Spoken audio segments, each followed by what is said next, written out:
ഹരി ഓം ഹരി ഓം.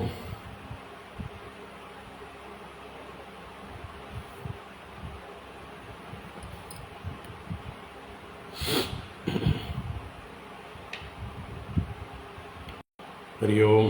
എല്ലാവർക്കും നമസ്കാരം.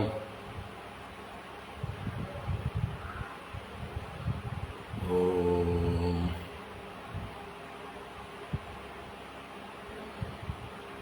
ശുക്ലാംബരധരം വിഷ്ണും ശശിവർണം ചതുർഭുജം പ്രസന്നവദനം ധ്യായേത് സർവവിഘ്നോപശാന്തയേ. ഗുരവേ സർവലോകാനാം ഭിഷജേ ഭവരോഗിണാം നിധയേ സർവവിദ്യാനാം ദക്ഷിണാമൂർത്തയേ നമഃ. ജന്മാദ്യസ്യ യതോന്വയാദിതരതശ്ചാർത്ഥേഷ്വഭിജ്ഞസ്വരാട് തേനേ ബ്രഹ്മഹൃദായ ആദികവയേ മുഹ്യന്തി യത്സൂരയഃ. തേജോ വാരിമൃതാം യദാ വിനിമയോ യത്ര ത്രിസർഗോ മൃഷാ ധാംനാ സ്വേന സദാ നിരസ്തകുഹകം സത്യം പരം ധീമഹി. ധർമ്മഃ പ്രോജ്ജിതകൈതവോത്ര പരമോ നിർമ്മത്സരാണാം സദാം വേദ്യം വാസ്തവമത്ര വസ്തു ശിവദം താപത്രയോന്മൂലനം. ശ്രീമദ്ഭാഗവതേ മഹാമുനികൃതേ കിം വാ പരൈരീശ്വരഃ സദ്യോ ഹൃദ്യവരുധ്യതേത്ര കൃതിഭിഃ ശുശ്രൂഷുഭിസ്തൽക്ഷണാത്.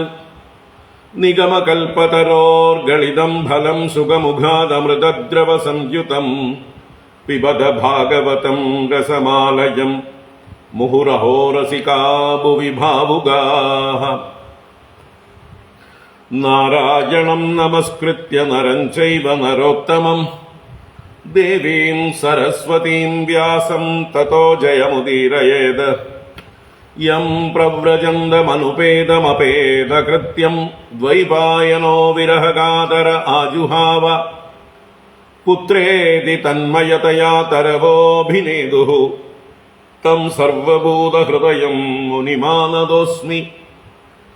യസ്വാനുഭാവമഖിലശ്രുതിസാരമേകം അധ്യാത്മദീപമതിതിതീർഷതാം തമോന്ദം സംസാരിണാം കരുണയാഃ പുരാണഗുഹ്യം തം വ്യാസസൂനുമുപയാമി ഗുരും മുനീനാം. മൂകം കരോതി വാചാലം പങ്കും ലംഘയതേ ഗിരിം യത്കൃപാതമഹം വന്ദേ പരമാനന്ദമാധവം. യം ബ്രഹ്മാ വരുണേന്ദ്രരുദ്രമരുതഃ സ്തുന്വന്തി ദിവ്യൈസ്തവൈഃ വേദൈഃ സാംഗപദക്രമോപനിഷദൈഃ ഗായന്തി യം സാമഗാഃ. ധ്യാനാവസ്ഥിതതദ്ഗതേന മനസാ പശ്യന്തി യം യോഗിനോ യസ്യാന്തം ന വിദുഃ സുരാസുരഗണാഃ. ദേവായ തസ്മൈ നമഃ. കോമളം കൂജയൻ വേണും ശ്യാമളോയം കുമാരകഃ വേദവേദ്യം പരം ബ്രഹ്മ ഭാസതാം പുരതോ മമ. ഭൂതൈർമഹദ്ഭിർയയിമാ പുരോ വിഭുഃ നിർമായശേതേ യദമൂഷു പൂരുഷഃ. ഭുങ്ക്തേ ഗുണാൻ ഷോഡശ ഷോഡശാത്മകഃ സോലങ്കൃഷീഷ്ട ഭഗവാൻ വജാംസി മേ. സച്ചിദാനന്ദരൂപായ വിശ്വോത്പത്യാദിഹേതവേ താപത്രയ വിനാശായ ശ്രീകൃഷ്ണായ വയം നുമഃ. കൃഷ്ണായ വാസുദേവായ ഹരയേ പരമാത്മനെ പ്രണതക്ലേശനാശായ ഗോവിന്ദായ നമോ നമഃ. കൃഷ്ണായ വാസുദേവായ ദേവകീനന്ദനായ ച നന്ദഗോപകുമാരായ ഗോവിന്ദായ നമോ നമഃ. നമഃ പങ്കജനാഭായ നമഃ പങ്കജമാലിനേ നമഃ പങ്കജനേത്രായ നമസ്തേ പങ്കജാംഗ്രയേ. പീതാംബരം കരവിരാജിതശംഖചക്രകൗമോദഗീ സരസിജം കരുണാസമുദ്രം രാധാസഹായമതിസുന്ദരമന്ദഹാസം വാതാലയേശമനിശം ഹൃദി ഭാവയാമി വാതാലയേശമനിശം ഹൃദി ഭാവയാമി. ഓം നമോ ഭഗവതേ വാസുദേവായ. ഓം നമോ നാരായണായ. ഓം ശ്രീ ഗുരുവായൂരപ്പാ ശരണം. ഓം നമഃ പരമഋഷിഭ്യോ നമഃ പരമഋഷിഭ്യഃ. ശ്രീ ഗുരുഭ്യോ നമഃ.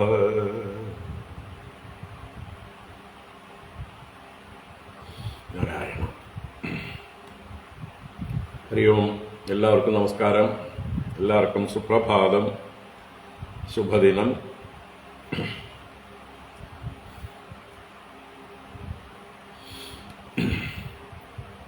ഗുരുവായൂർ ഉത്സവം ആറാട്ട് ദിവസമാണെന്ന് മനസ്സിലാക്കുന്നു.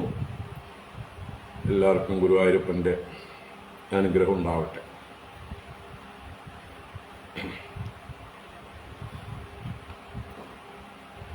ഭാഗവത ജ്ഞാനഗംഗയിലേക്ക് എല്ലാവർക്കും സുസ്വാഗതം. സുസ്വാഗതം.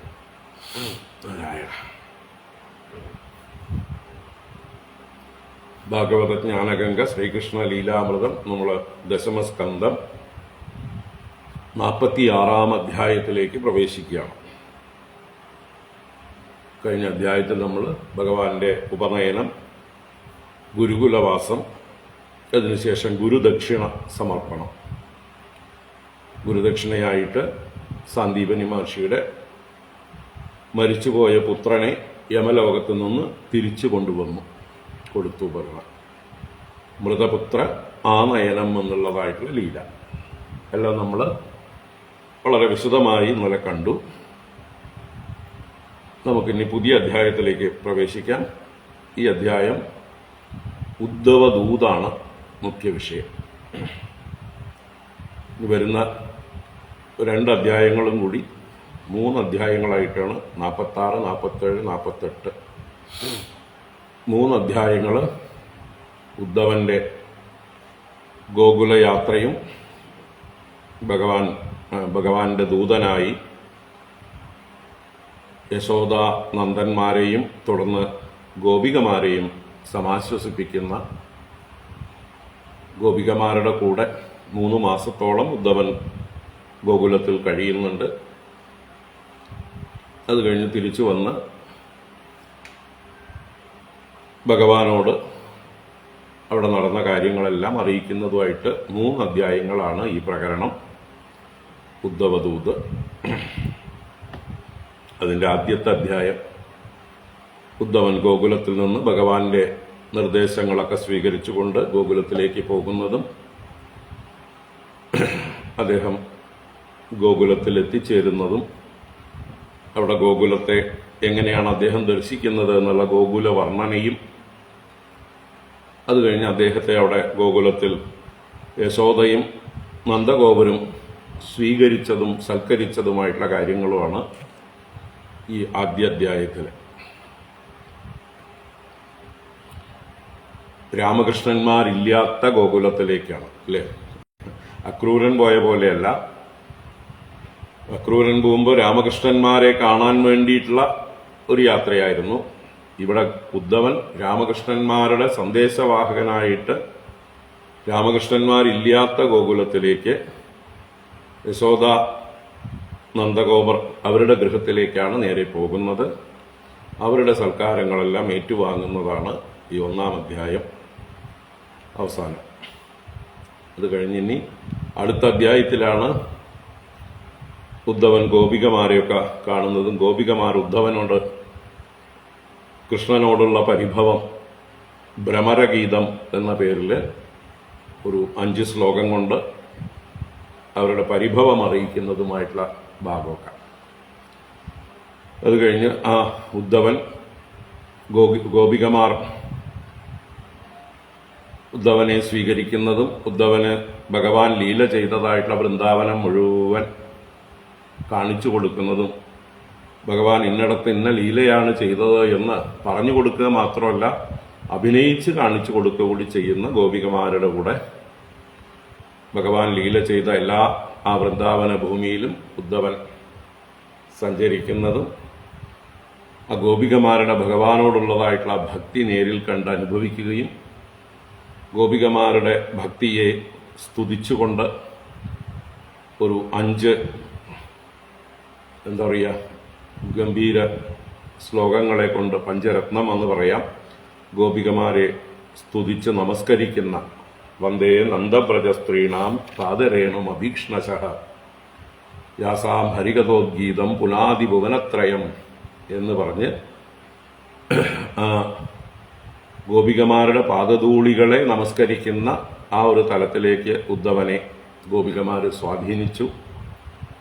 അങ്ങനെയുള്ള ആ രംഗങ്ങളെല്ലാം വർണ്ണിച്ച് പിന്നീട് ആ ഉദ്ധവൻ ഭഗവാന്റെ അടുത്ത് തിരിച്ചു വന്ന് ഗോപികമാർക്ക് ഭഗവാനോടുള്ള പ്രേമം എത്രയാണ് എന്നുള്ളതിനെ പറഞ്ഞു കൊടുക്കുന്നത് വരയ്ക്കാണ് ഈ ഉദ്ധവദൂത് 3 അധ്യായങ്ങൾ. അപ്പോൾ അതിൽ ആദ്യത്തെ അധ്യായം വായിക്കാം. ഉദ്ധവന്റെ ഗോകുലത്തിലേക്കുള്ള യാത്ര. ഓം നമോ ഭഗവതേ വാസുദേവായ. അഥ ശ്രീമദ്ഭാഗവതേ ദശമസ്കന്ധേ പൂർവാർദ്ധേ षट्चत्वारिंशत्तमोऽध्यायः. श्रीशुक उवाच वृष्णीनां प्रवरो मन्त्री कृष्णस्य दैदः सखा शिष्यो बृहस्पतेः साक्षात् उद्धवो बुद्धिसत्तमः. तमाह भगवान् प्रेष्ठं भक्तमेकान्तिनं क्वचित् गृहीत्वा पाणिना पाणिं प्रपन्नार्तिहरो हरिः. गच्छोद्धव व्रजं सौम्य पित्रोर्नौ प्रीतिमावह गोपीनां मद्वियोगाधिं मल्सन्देशैर्विमोचय. तामन्मनस्का मत्प्राणाः मदर्थे त्यक्तदैहिकाः मामेव दैदं प्रेष्ठम् आत्मानं मनसागताः. ये त्यक्तलोकधर्माश्च मदर्थे तान् बिभर्म्यहम् मयिता प्रेयसां प्रेष्ठे दूरस्थे गोकुलस्त्रियः. स्मरन् व्यङ्गविमुह्यन्ति विरहौत्कण्ठ्यविह्वलाः धारयन्त्यधिकृत्स्रेण प्रायः प्राणान् कथञ्चन प्रत्यागमनसन्देशैर्वल्लव्यो मे मदात्मिकाः. श्रीशुक उवाच इत्युक्त उद्धवो राजन् सन्देशं भर्तुरादृतः आदाय रथमारुह्य प्रययौ नन्दगोकुलम्. प्राप्तो नन्दव्रजं श्रीमान् निम्लोजति विभावसौ छन्नयानः प्रविशदां पशूनां पुररेणुभिः. वासिदार्थे अभियुध्यद्भिः नादिदं शुष्मिभिर्वृषैः दावन्तीभिश्च वास्राभिः ऊदो भारैः स्ववल्सकान्. इतस्ततो विलङ्गद्भिः गोवल्सैर्मण्डितं सितैः गोदोहशब्दाभिनवं वेणूनां निस्वनेन च. गायन्तीभिश्च कर्माणि शुभानि बलकृष्णयोः स्वलङ्कृताभिर्गोपीभिः गोपैश्च सुविराजितम्. अग्न्यर्कादिदिगो विप्रपितृदेवार्चनान्वितैः धूपदीपैश्च माल्यैश्च गोपावासैर्मनोरमम्. सर्वतः पुष्पितवनं द्विजालिकुलनादितं हंसकारण्डवागीर्णैः पद्मषण्डैश्च मण्डितम्. तमागतं समागम्य कृष्णस्यानुचरं प्रियं नन्दः प्रीतः परिष्वज्य वासुदेवधियार्चयत्. भोजितं परमान्नेन संविष्टं कशिपौ सुखं गदश्रमं पर्यपृच्छत् पादसंवाहनादिभिः. कच्चिदङ्गमहाभाग सखा नः शूरनन्दनः आस्ते कुशल्यपत्याद्यैः युक्तो मुक्तः सुहृद्वृतः.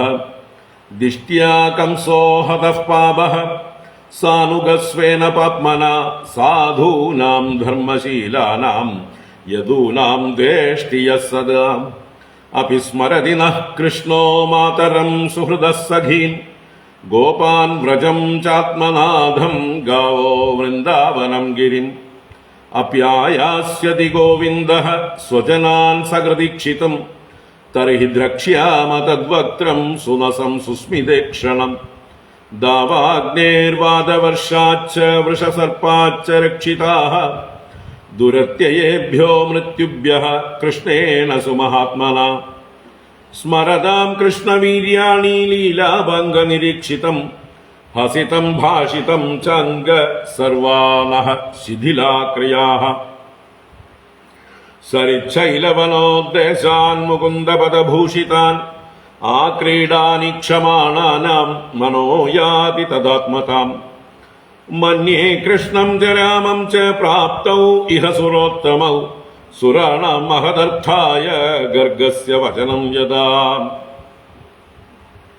കംസം നാഗായുധപ്രാണം മല്ലൗ ഗജപതിം തദാ അവധിഷ്ഠാം ലീലയൈവ പശൂനിവ മൃഗാദിഭഃ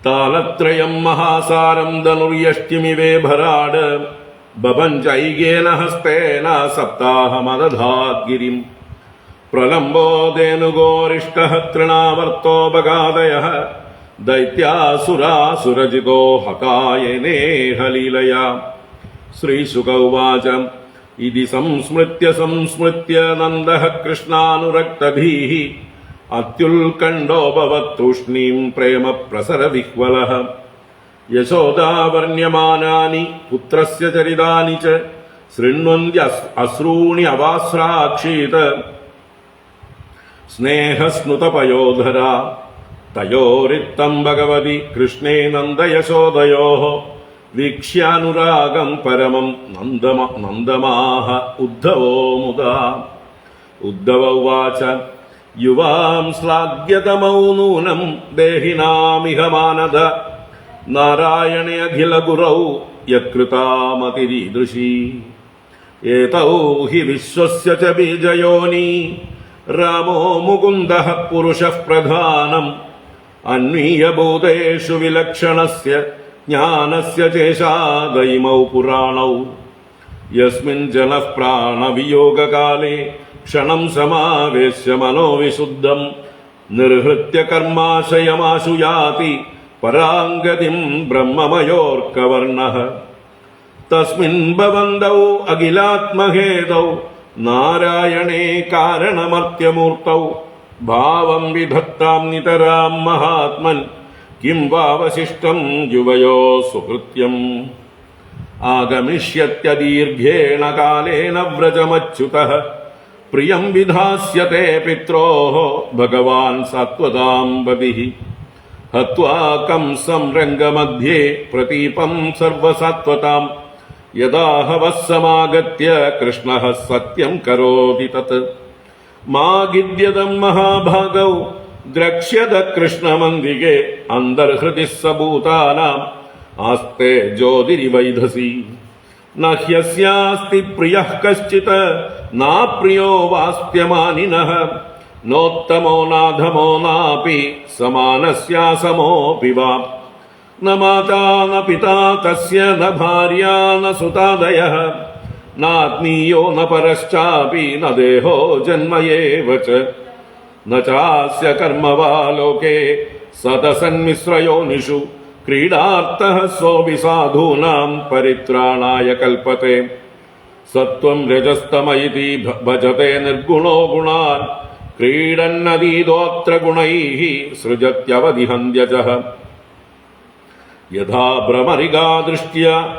ഭ്രാമ്യതീവ മഹീയത്തെ ചിത്തേ കർത്തരി തത്രാത്മാ കർത്തേവാഹം ധിയാ സ്മൃതഃ യുവയോരേവ നൈവായം ആത്മജോ ഭഗവാൻ ഹരിഃ സർവേഷാമാത്മജോ ഹ്യാത്മാ പിതാ മാതാ സ ഈശ്വരഃ ദൃഷ്ടം ശ്രുതം ഭൂതഭവത് ഭവിഷ്യത് സ്ഥാസ്നുശ്ചരിഷ്ണുർമഹദൽപകം ച വിനാച്യുതാദ് വസ്തുതരാം ന വാച്യം സ ഏവ സർവം പരമാർത്ഥഭൂതഃ ഏവം നിശാസാ ബ്രുവതോർവ്യതീത നന്ദസ്യ കൃഷ്ണാനുചരസ്യ രാജൻ ഗോപ്യഃ സമുക്തായ നിരൂപ്യ ദീപാൻ വാസ്തൂൻ സമഭ്യർച്യ ദദീന്യമന്ധൻ കാദീപദീപ്തൈർമണിഭിർവിരേജുഃ രജ്ജുർവികർഷദ്ഭുജകങ്കണസ്രജഃ ചലന്നിതംബസ്തനഹാരകുണ്ടലത്യുഷത്കപോലാരുണകുങ്കുമാനനാഃ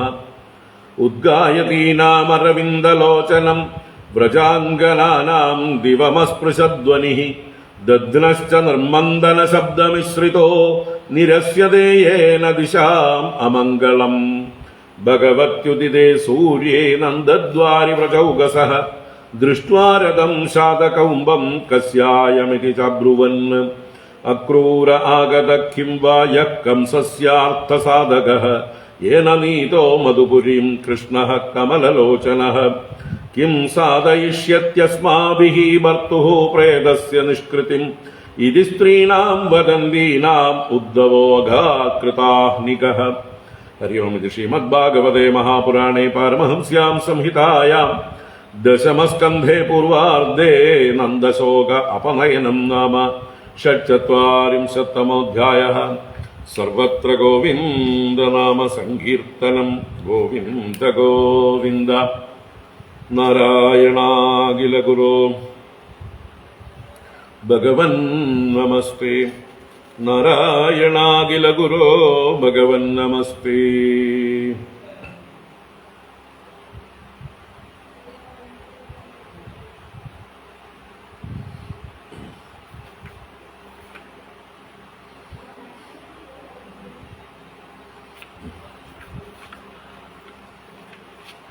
രണ്ടധ്യായങ്ങളേ ഉള്ളൂ. 46 അല്ലേ, 47.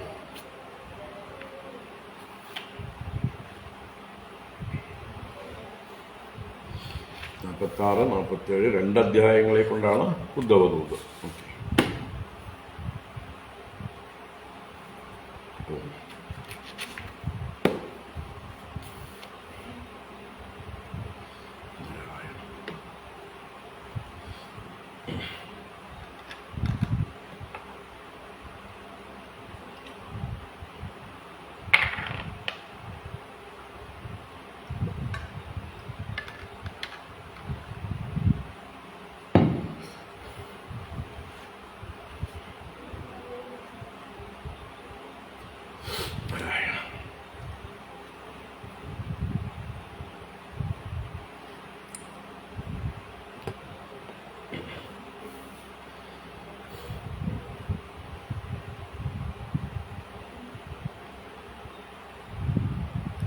ഇപ്പോൾ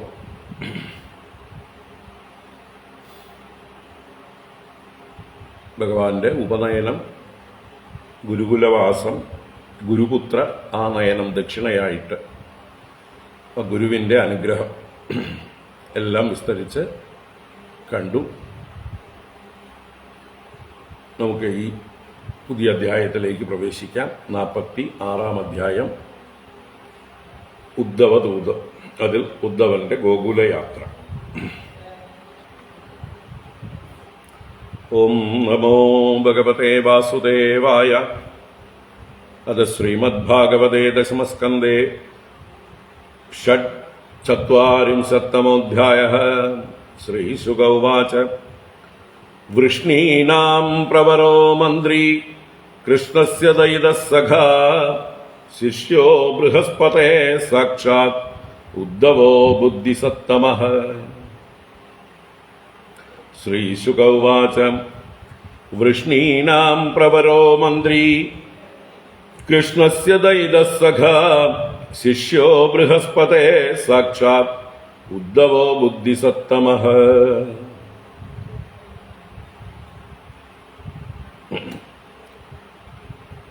സുഖബ്രഹ്മർഷി തുടരുകയാണ്. ശ്രീശുക വാച. വൃഷ്ണീനാം പ്രവരോ മന്ത്രി കൃഷ്ണസ്യ ദൈതസ്സഖാ ശിഷ്യോ ബൃഹസ്പതേ സാക്ഷാത് ഉദ്ധവോ ബുദ്ധിസത്തമഃ.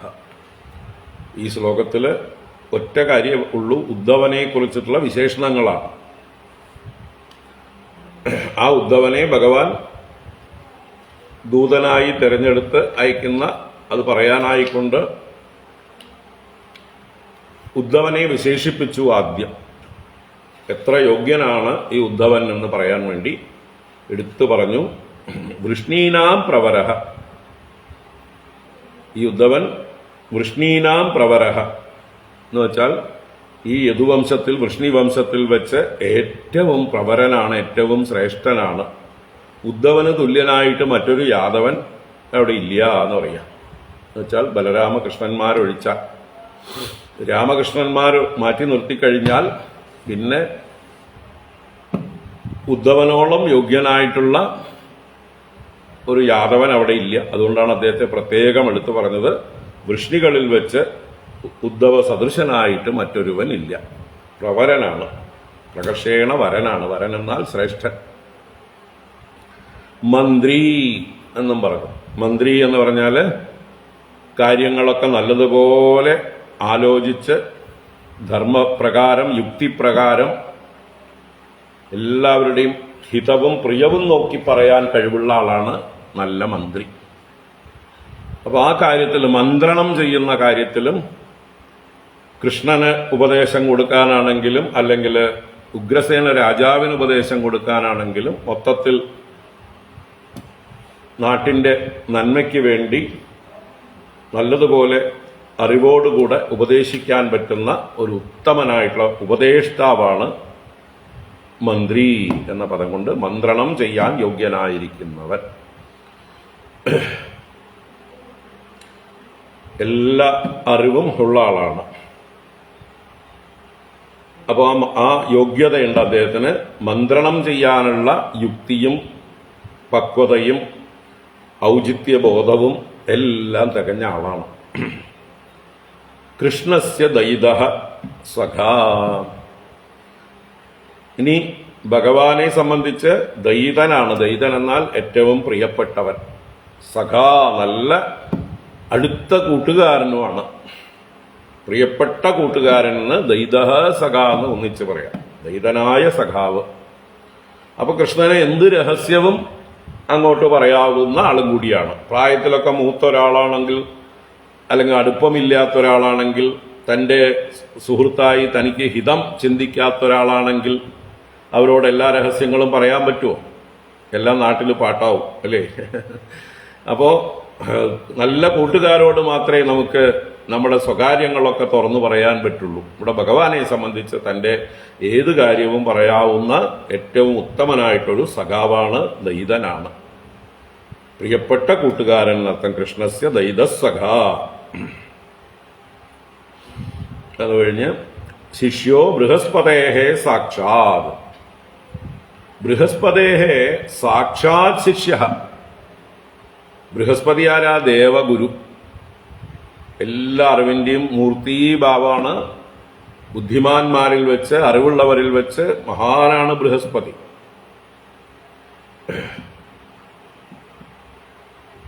അപ്പൊ അങ്ങനെയുള്ള ആ ബൃഹസ്പതിയിൽ നിന്ന് സാക്ഷാത് ശിഷ്യ എന്ന് പറയുമ്പോൾ നേരിട്ട് ശിഷ്യൻ എന്നാണ് അർത്ഥം.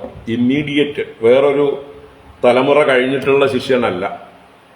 ബൃഹസ്പതിയുടെ ശിഷ്യന്റെ ശിഷ്യന്റെ ശിഷ്യന്റെ ശിഷ്യൻ, അല്ലെങ്കിൽ ബൃഹസ്പതിയുടെ ശിഷ്യന്റെ ശിഷ്യൻ, അങ്ങനെയൊന്നുമല്ല.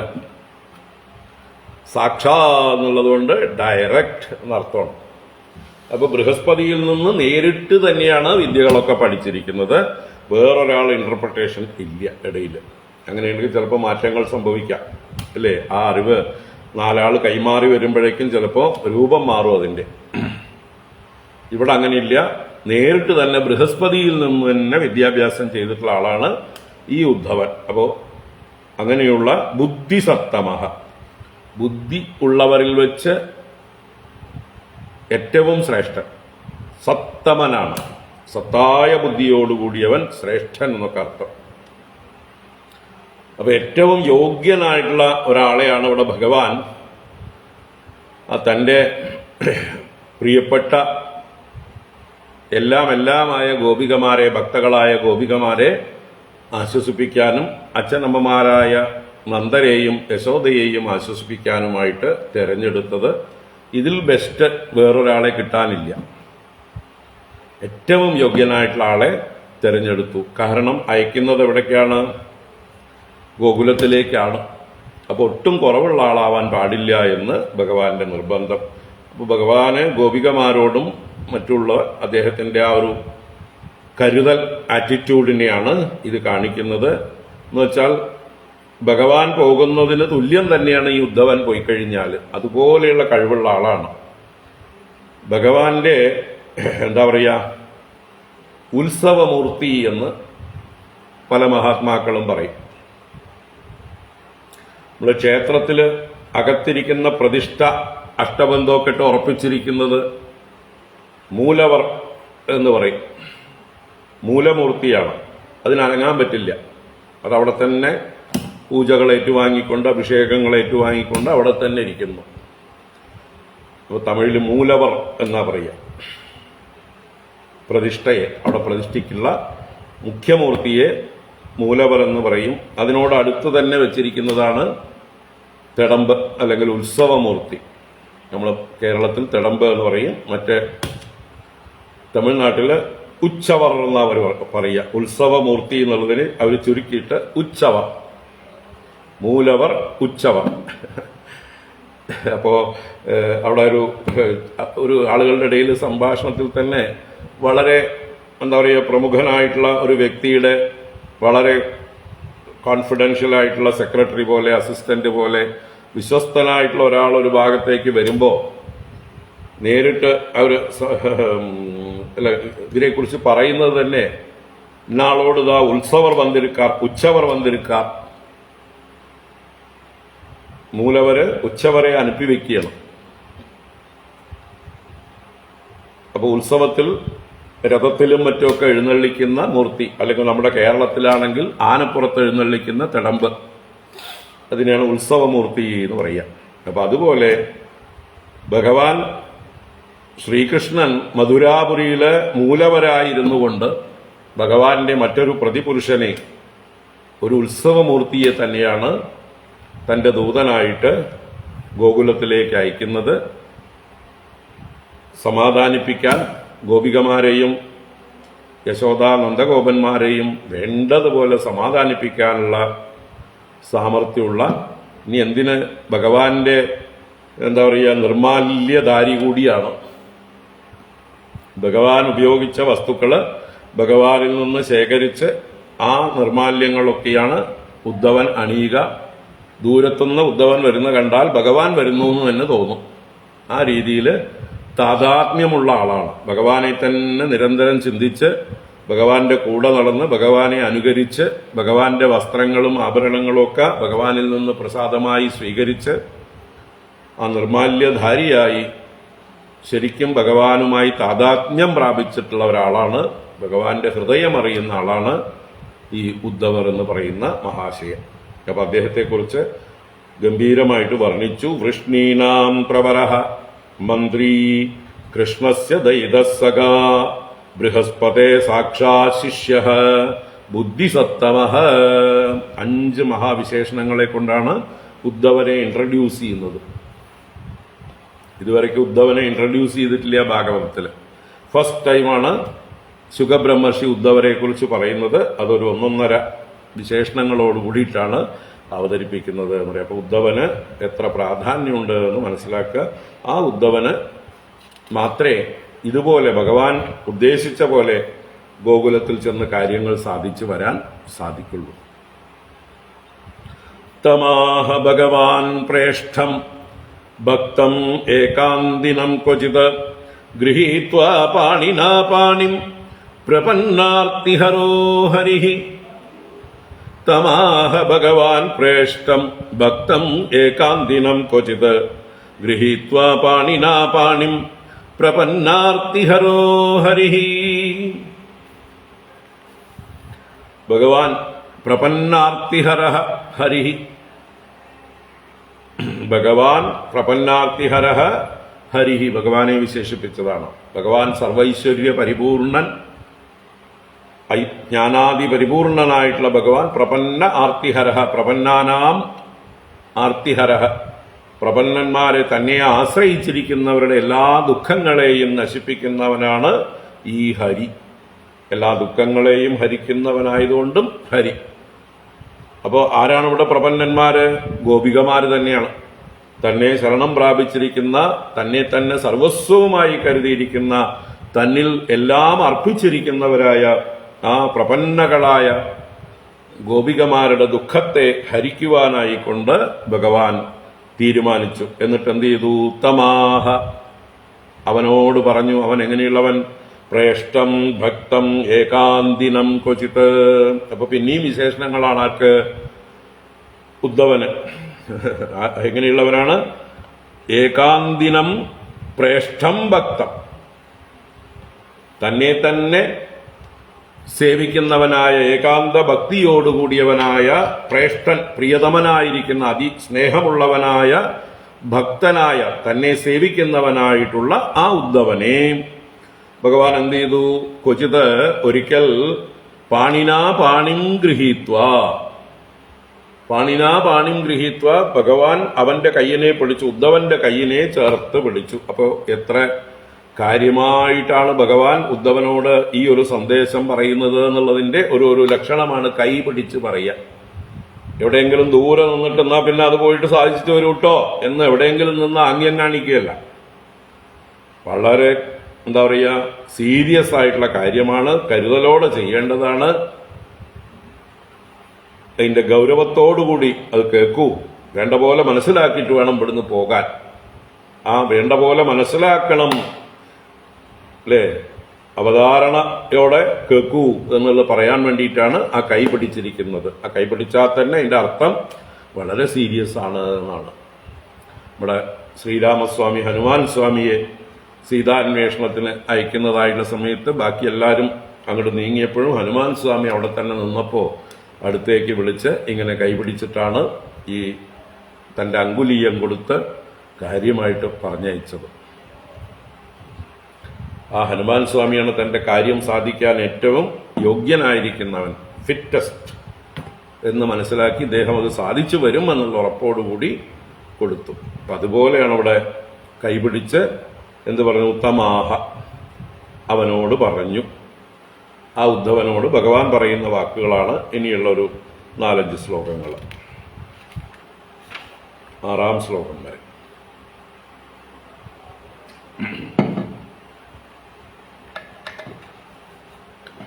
ഗച്ഛോദ്ധവവ്രജം സൗമ്യ പിത്രോർനൗ പ്രീതിമാവഹ ഗോപീനാമദ്വിയോഗാധിം മത്സന്ദേശൈർവിമോചയ. ഗച്ഛോദ്ധവവ്രജം സൗമ്യ പിത്രോർനൗ പ്രീതിമാവഹ ഗോപീനാം മദ്വിയോഗാധിം മത്സന്ദേശൈർവിമോചയ. അപ്പോ ഉദ്ധവ, സൗമ്യ, രണ്ട് സംബോധനകളാണ് ഇവിടെ ഭഗവാൻ ചെയ്യുന്നത്. ഹേ സൗമ്യ, സൗമ്യ എന്ന് പറഞ്ഞാല് നല്ല മൃദുവായ സ്വഭാവമുള്ളവൻ, മൃദുവായ ശീലങ്ങളും വാക്കുകളും ഒക്കെ ഉള്ളവൻ, വളരെ സോഫ്റ്റായി സാത്വികമായി എല്ലാവരോടും പെരുമാറുന്നവൻ. പ്രിയദർശന എന്ന് സൗമ്യ എന്നുള്ളതിന് അർത്ഥം പറയും. കാണുന്നവർക്കൊക്കെ പ്രിയത്തെ ദർശനമാത്രയിൽ കൊടുക്കുന്നവൻ. സോമന്റെ ഭാവമാണ് സൗമ്യം.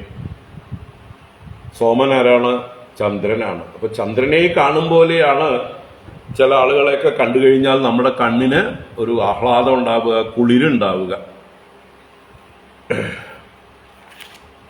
അല്ലേ? രാത്രിയിൽ പൂർണ്ണചന്ദ്രനെ നിലാവിൽ കാണുന്നത് എന്തൊരു ആഹ്ലാദജനകമാണ്. അപ്പൊ സോമനെ സംബന്ധിച്ചത്, സോമനെ പോലെ ഇരിക്കുന്നവൻ സൗമ്യൻ. അപ്പൊ മറ്റുള്ളവർക്ക് ദർശനത്തിൽ തന്നെ പ്രിയത്തെ നൽകുന്ന ഹേ സൗമ്യ, ഹേ ഉദ്ധവ. ഉദ്ധവൻ എന്ന് പറഞ്ഞാൽ തന്നെ ആനന്ദം നൽകുന്നവൻ. ഉത്സവ ശബ്ദത്തിന്റെ പര്യായമാണ് ഉദ്ധവം. ഉത്സവം, ഉദ്ധവം രണ്ടും ഒരേ അർത്ഥമാണ്. അപ്പൊ കാണുന്നവർക്ക് അല്ലെങ്കിൽ താൻ ആരുമായിട്ട് ഇടപഴകുന്നുവോ അവർക്ക് ഉത്സവത്തെ കൊടുക്കുന്നവനാണ്, അവർക്ക് ആനന്ദത്തെ കൊടുക്കുന്ന. ഉത്സവം എന്ന് പറഞ്ഞാൽ ആനന്ദമാണ്. അപ്പൊ ആനന്ദത്തെ കൊടുക്കുന്നവനാണ് ഉദ്ധവൻ. ഏതുപോലെ? സാക്ഷാൽ ചന്ദ്രനെ പോലെ എന്നർത്ഥം. അപ്പൊ ഹേ സൗമ്യ, ഹേ ഉദ്ധവ, ഗച്ഛ വ്രജം, വ്രജം ഗച്ഛ, നീ വ്രജത്തിലേക്ക് പോയാലും ഗോകുലത്തിലേക്ക് പോയാലും. എന്നിട്ട് എന്താ ചെയ്യേണ്ടത്? ആദ്യം ചെന്ന് പിത്രോർ നൗ പ്രീതിം ആവഹ. നൗ പിത്രോഹോ, ഞങ്ങളുടെ രാമകൃഷ്ണന്മാരായ ഞങ്ങളുടെ വളർത്തച്ഛനും അമ്മയുമായ ആ മാതാപിതാക്കളായ യശോദാനന്ദന്മാർക്ക് പിത്രോഹോ പ്രീതിം ആവഹ, അവർക്ക് പ്രീതിയെ, തൃപ്തിയെ, സന്തോഷത്തെ ആവഹിച്ചാലും കൊണ്ടുകൊടുത്താലും ഉണ്ടാക്കിക്കൊടുത്താലും അർത്ഥം. കാരണം അവര് എന്നെ പിരിഞ്ഞ് ആ വിരഹ ദുഃഖത്തിൽ ഉരുകിക്കൊണ്ടിരിക്കുകയായിരിക്കും, തപിച്ചുകൊണ്ടിരിക്കുകയായിരിക്കും അല്ലേ? നല്ല വേനൽക്കാലത്ത് വെയിലേറ്റ് ഉരുകിക്കൊണ്ടിരിക്കുന്ന ജീവജാലങ്ങളെപ്പോലെ തപിച്ചുകൊണ്ടിരിക്കുകയാണ്. അപ്പോഴാണ് ഇതാ ഒരു ചന്ദ്രനെ അയക്കുന്നത് കുളിർപ്പിക്കാനായിക്കൊണ്ട് അല്ലേ? സൗമ്യ എന്ന് പറഞ്ഞ് ആനന്ദം കൊടുക്കുന്നവനായ ആ ഉദ്ധവൻ എന്ന ചന്ദ്രനെ അച്ഛനമ്മമാരെ ആശ്വസിപ്പിക്കാനായിക്കൊണ്ട് അയക്കുകയാണ്. അപ്പോൾ തീർച്ചയായിട്ടും ഉദ്ധവൻ വിചാരിച്ചാൽ ആ അച്ഛനമ്മമാരുടെ താപം തീർത്ത് അവർക്ക് ഉള്ളിൽ പ്രീതി ഉണ്ടാക്കാൻ സാധിക്കും. അപ്പൊ പിത്രോർ നൗ പ്രീതിമാവഹ ഗോപീനാം മദ്വിയോഗാധിം മൽ സന്ദേശൈർ വിമോചയ. ഗോപീന, ആ ഗോപികമാർക്കും മദ്വിയോഗാധിം, ഞാനുമായിട്ടുണ്ടായ വിയോഗം കൊണ്ടുള്ള ആധി, അവരുടെ ഉള്ളില് കൃഷ്ണൻ ഇനി വരുമോ, എന്ന് വരും എന്നുള്ള ചിന്തയുണ്ടാവും. സംശയത്തോടുകൂടി ഇരിക്കണം. അങ്ങനെയുള്ള ഒരു ഉത്കണ്ഠയോടുകൂടി ഇരിക്കുന്നവരായ ആ ഗോപികമാരുടെ ആ വിരഹ ദുഃഖത്തെ മൽ സന്ദേശൈഹി, ഇതാപ്പൊ ഞാൻ പറയുന്ന എന്റെ സന്ദേശങ്ങൾ നല്ലതുപോലെ കേട്ട് അത് അവിടേക്ക് അവർക്ക് കമ്മ്യൂണിക്കേറ്റ് ചെയ്യാം. എന്നിട്ട് അവരെ ആദിയിൽ നിന്ന് വിമോചിപ്പിച്ചാലും, ആദ്യം വിമോചയ, ആദി അവരെ വിട്ടുപോകട്ടെ, അവരാദിയില്ലാത്തവരായി തീരണം. അതിന് എന്താണോ ചെയ്യേണ്ടത് അത് അങ്ങ് ചെയ്യുക. ഞാൻ എൻ്റെ എന്താണ് സന്ദേശം എന്നുള്ളത് പറഞ്ഞു തരാം. അതിനെ വേണ്ടതുപോലെ അവരെ ധരിപ്പിച്ച് അവരെ സന്തോഷിപ്പിക്കേണ്ടതായിട്ടുള്ള കടമ അങ്ങയുടേതാണ്. അത് കഴിഞ്ഞിട്ട് ഇങ്ങോട്ട് വന്നാ മതി എന്ന മട്ടിലാണ്. ഗോപീനാം മദ്വിയോഗാധിം മൽ സന്ദേശൈർ വിമോചയം താമന്മനസ്കാമത്പ്രാണാഃ മദർത്തേ തെക്തദൈഹികാഃ മാമേവ ദൈദം പ്രേഷ്ടം ആത്മാനം മനസാഗതാഃ യേ തെക്തലോകധർമാശ്ച മദർത്തേ താൻ ബിഭർമ്യഹം താമന്മനസ്കാമത്പ്രാണാഃ മദർത്തേ തെക്തദൈഹികാഃ മാമേവ ദൈദം പ്രേഷ്ടം ആത്മാനം മനസാഗതാഃ യേ തെക്തലോകധർമാശ്ച മദർത്തേ താൻ ബിഭർമ്യഹം. അപ്പൊ എന്തുകൊണ്ട് ഗോപികമാരുടെ ആദിയെ ശമിപ്പിക്കണം, അവർക്ക് സന്തോഷം കൊടുക്കണം? അവരെന്താ അങ്ങേക്ക് ഇത്ര സ്പെഷ്യലാണോ? അവർ വെറും പശുക്കളെ മേച്ച് നടക്കുന്ന സ്ത്രീകളല്ലേ? ലോകത്തിൽ എത്രയോ ആളുകളുണ്ട്, ആ കൂട്ടത്തിൽ ഒരു കൂട്ടർ തന്നെയല്ലേ അവരും. അവർക്ക് എന്താ അത്ര വിശേഷം? കാരണം ഉദ്ധവനെ സംബന്ധിച്ച് ഈ ഗോപികമാരും ഭഗവാനുമായിട്ടുള്ള ബന്ധം എന്താണെന്ന് നേരിട്ട് കണ്ട അനുഭവമില്ല. ഭഗവാൻ ചിലപ്പോഴൊക്കെ സൂചിപ്പിച്ചിട്ടുണ്ടാവും, പക്ഷെ അധിക സമയം ആയില്ലല്ലോ തമ്മിൽ ഉദ്ധവനുമായിട്ട് അടുത്തിടപഴകാൻ തുടങ്ങിയിട്ട്.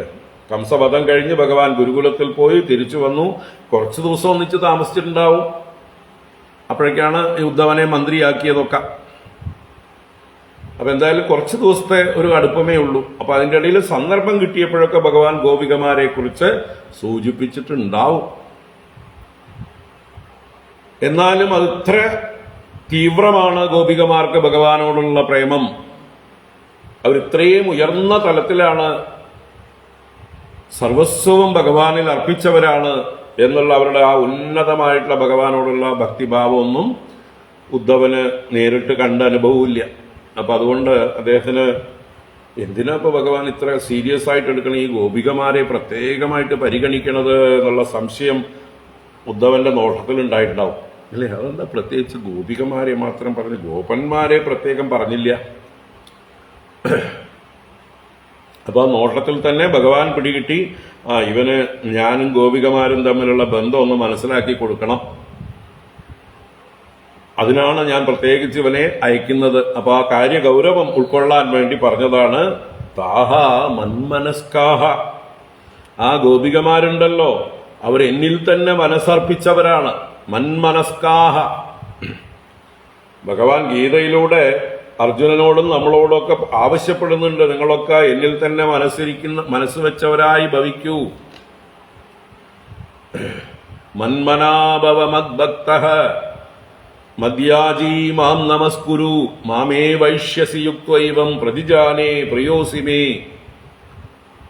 ഭഗവാൻ ആവശ്യപ്പെടുന്നുണ്ട് അർജുനനോടും നമ്മളോടും ഒക്കെ, മന്മനാഭവ, എന്നിൽ തന്നെ മനസ്സ് വെച്ചവരായി ഭവിച്ചാലും നമ്മൾ വേണോ വേണ്ടേന്ന് ആലോചിച്ചുകൊണ്ടിരിക്കുകയാണ് ഇപ്പോൾ. എന്നാൽ യാതൊരു സംശയവുമില്ലാതെ ഗോപികമാര് അവരുടെ മനസ്സ് ഭഗവാനിൽ അർപ്പിച്ചു കഴിഞ്ഞവരാണ്. അതാണ് ഇവിടെ ഭഗവാൻ എടുത്തു പറയുന്നത്, താഹ മന്മനസ്കാഹ. അവരെ എന്നിൽ തന്നെ മനസ്സോടുകൂടിയവരാണ്, മനസ്സ് പൂർണ്ണമായി എന്നിൽ അർപ്പിച്ചവരാണ്. മത് പ്രാണാഹ, എന്നിൽ അവരുടെ പ്രാണനെ സമർപ്പിച്ചവരാണ്. എനിക്ക് വേണ്ടി പ്രാണനെ വരെ വെടിയാൻ അവർ സന്നദ്ധരാണ് എന്നർത്ഥം.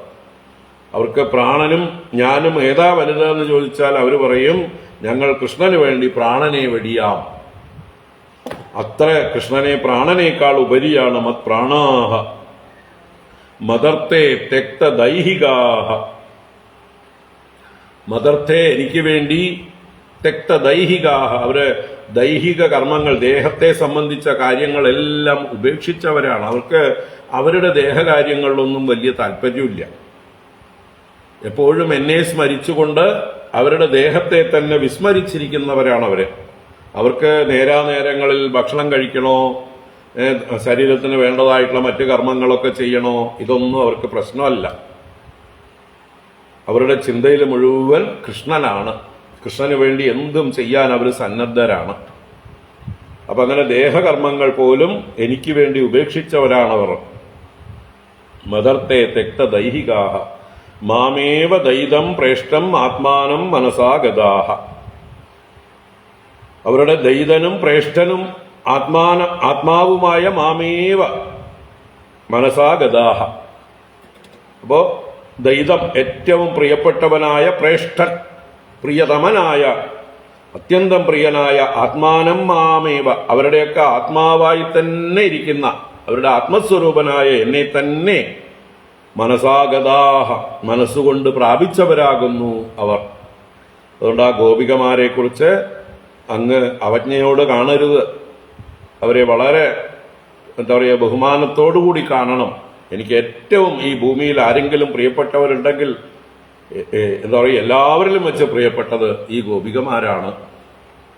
അത് അങ്ങ് മനസ്സിലാക്കണം എന്ന് എടുത്ത് ഓർമ്മിപ്പിക്കുകയാണ്. മാമേവ ദൈതം പ്രേഷ്ടം ആത്മാനം മനസാഗതാഹ. എന്നിട്ട് ഭഗവാൻ ഒരു പ്രതിജ്ഞ പറയുന്നു. ആരാണോ എന്നെ തന്നെ ചിന്തിച്ചു കൊണ്ടിരിക്കുന്നത് അവരുടെ യോഗക്ഷേമം ഞാൻ വഹിക്കും. അനന്യാ ചിന്തയന്തോ മാം ഏ ജന പര്യുപാസതേ തേഷാം നിത്യാഭിയുക്താനാം യോഗക്ഷേമം വഹാമ്യഹം എന്ന് ഭാവിയിൽ ഭഗവാൻ ഗീതയിൽ പറയാൻ പോകുന്ന ആശയം ഇവിടെ പറയണു. ഏ തെക്തലോകധർമാശ്ച മദർത്തേ താൻ വിബർമ്യഹം. ഏ യാവരാണോ മദർത്തേ, എനിക്കായിക്കൊണ്ട്, എന്നിൽ അർപ്പിച്ചുകൊണ്ട്, എനിക്ക് വേണ്ടിക്കൊണ്ട്, തെക്തലോകധർമാശ്ച, അവരുടെ ലൗകികങ്ങളായ ധർമ്മങ്ങളെല്ലാം അല്ലെ, സർവധർമാൻ പരിത്യജ്യ മാമേകം ശരണം വ്രജ എന്ന് ഭഗവാൻ പറഞ്ഞത് പ്രകാരം എല്ലാം ഈശ്വരനിൽ അർപ്പിച്ചുകൊണ്ട്, ധർമാധർമ്മ ചിന്തയൊന്നുമില്ലാതെ ഈശ്വരനാൽ നിയോഗിക്കപ്പെട്ടുകൊണ്ട് ഈശ്വരന്റെ കയ്യിലെ ഒരു ഉപകരണം മാത്രമായി ഞാൻ പ്രവർത്തിക്കുന്നു. എനിക്ക് ധർമാധർമ്മങ്ങളൊന്നും അറിയില്ല. കായേന വാച മനസേന്ദ്രിയർവാ ബുദ്ധ്യാത്മനാവാ പ്രകൃതേ സ്വഭാവ കരോമി യദ്യത് സകലം പരസ്മൈ നാരായണായേതി സമർപ്പയാമി. ഈ ഒരു സമർപ്പണ ബുദ്ധിയോടുകൂടെ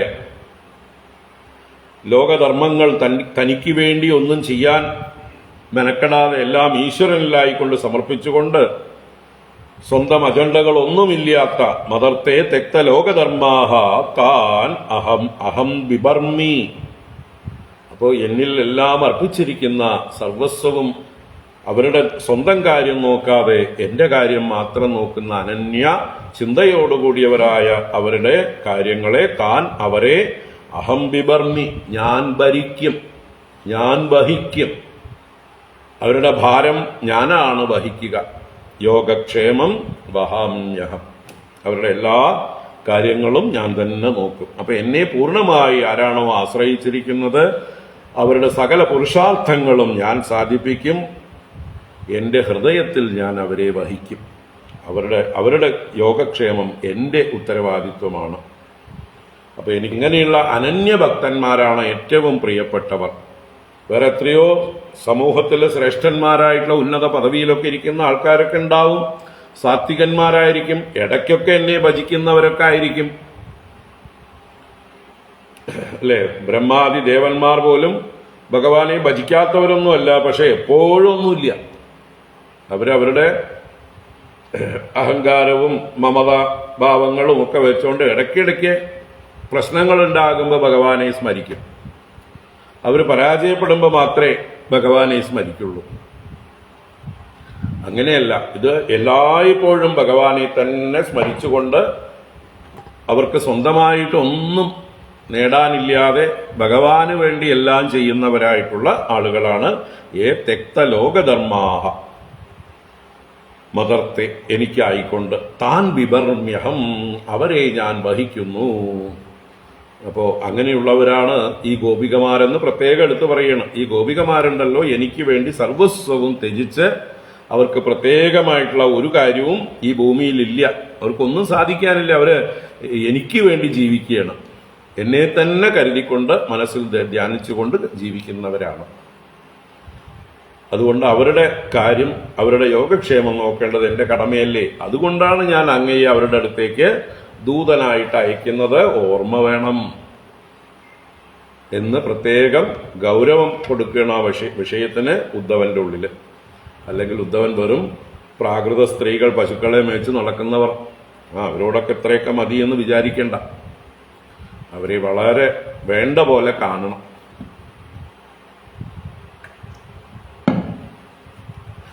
മയിതാഹ പ്രേയസാം പ്രേഷ്ഠേ ദൂരസ്ഥേ ഗോകുലസ്ത്രിയഃ സ്മരന്ത്യോംഗവിമുഹ്യന്തി വിരഹ ഉത്കണ്ഠ്യ വിഹ്വലാഃ.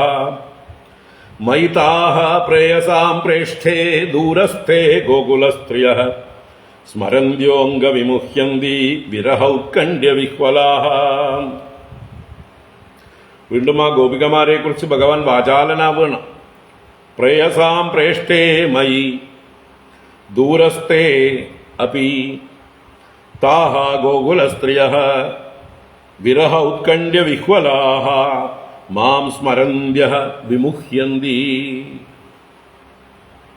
അപ്പോ പ്രേയസാം പ്രേഷ്ഠേ മയി ദൂരസ്ഥേ, അവർക്ക് പ്രിയപ്പെട്ടതിൽ വെച്ച് പ്രിയതമനായിരിക്കുന്ന, പ്രേയസാം എന്ന് പറഞ്ഞാൽ പ്രേയസാം മധ്യേ, പ്രിയപ്പെട്ട വസ്തുക്കളിൽ മധ്യത്തിൽ പ്രേഷ്ഠനാണ് ഞാൻ, പ്രേഷ്ഠതമനാണ്, ഏറ്റവും പ്രിയപ്പെട്ടതാണ്.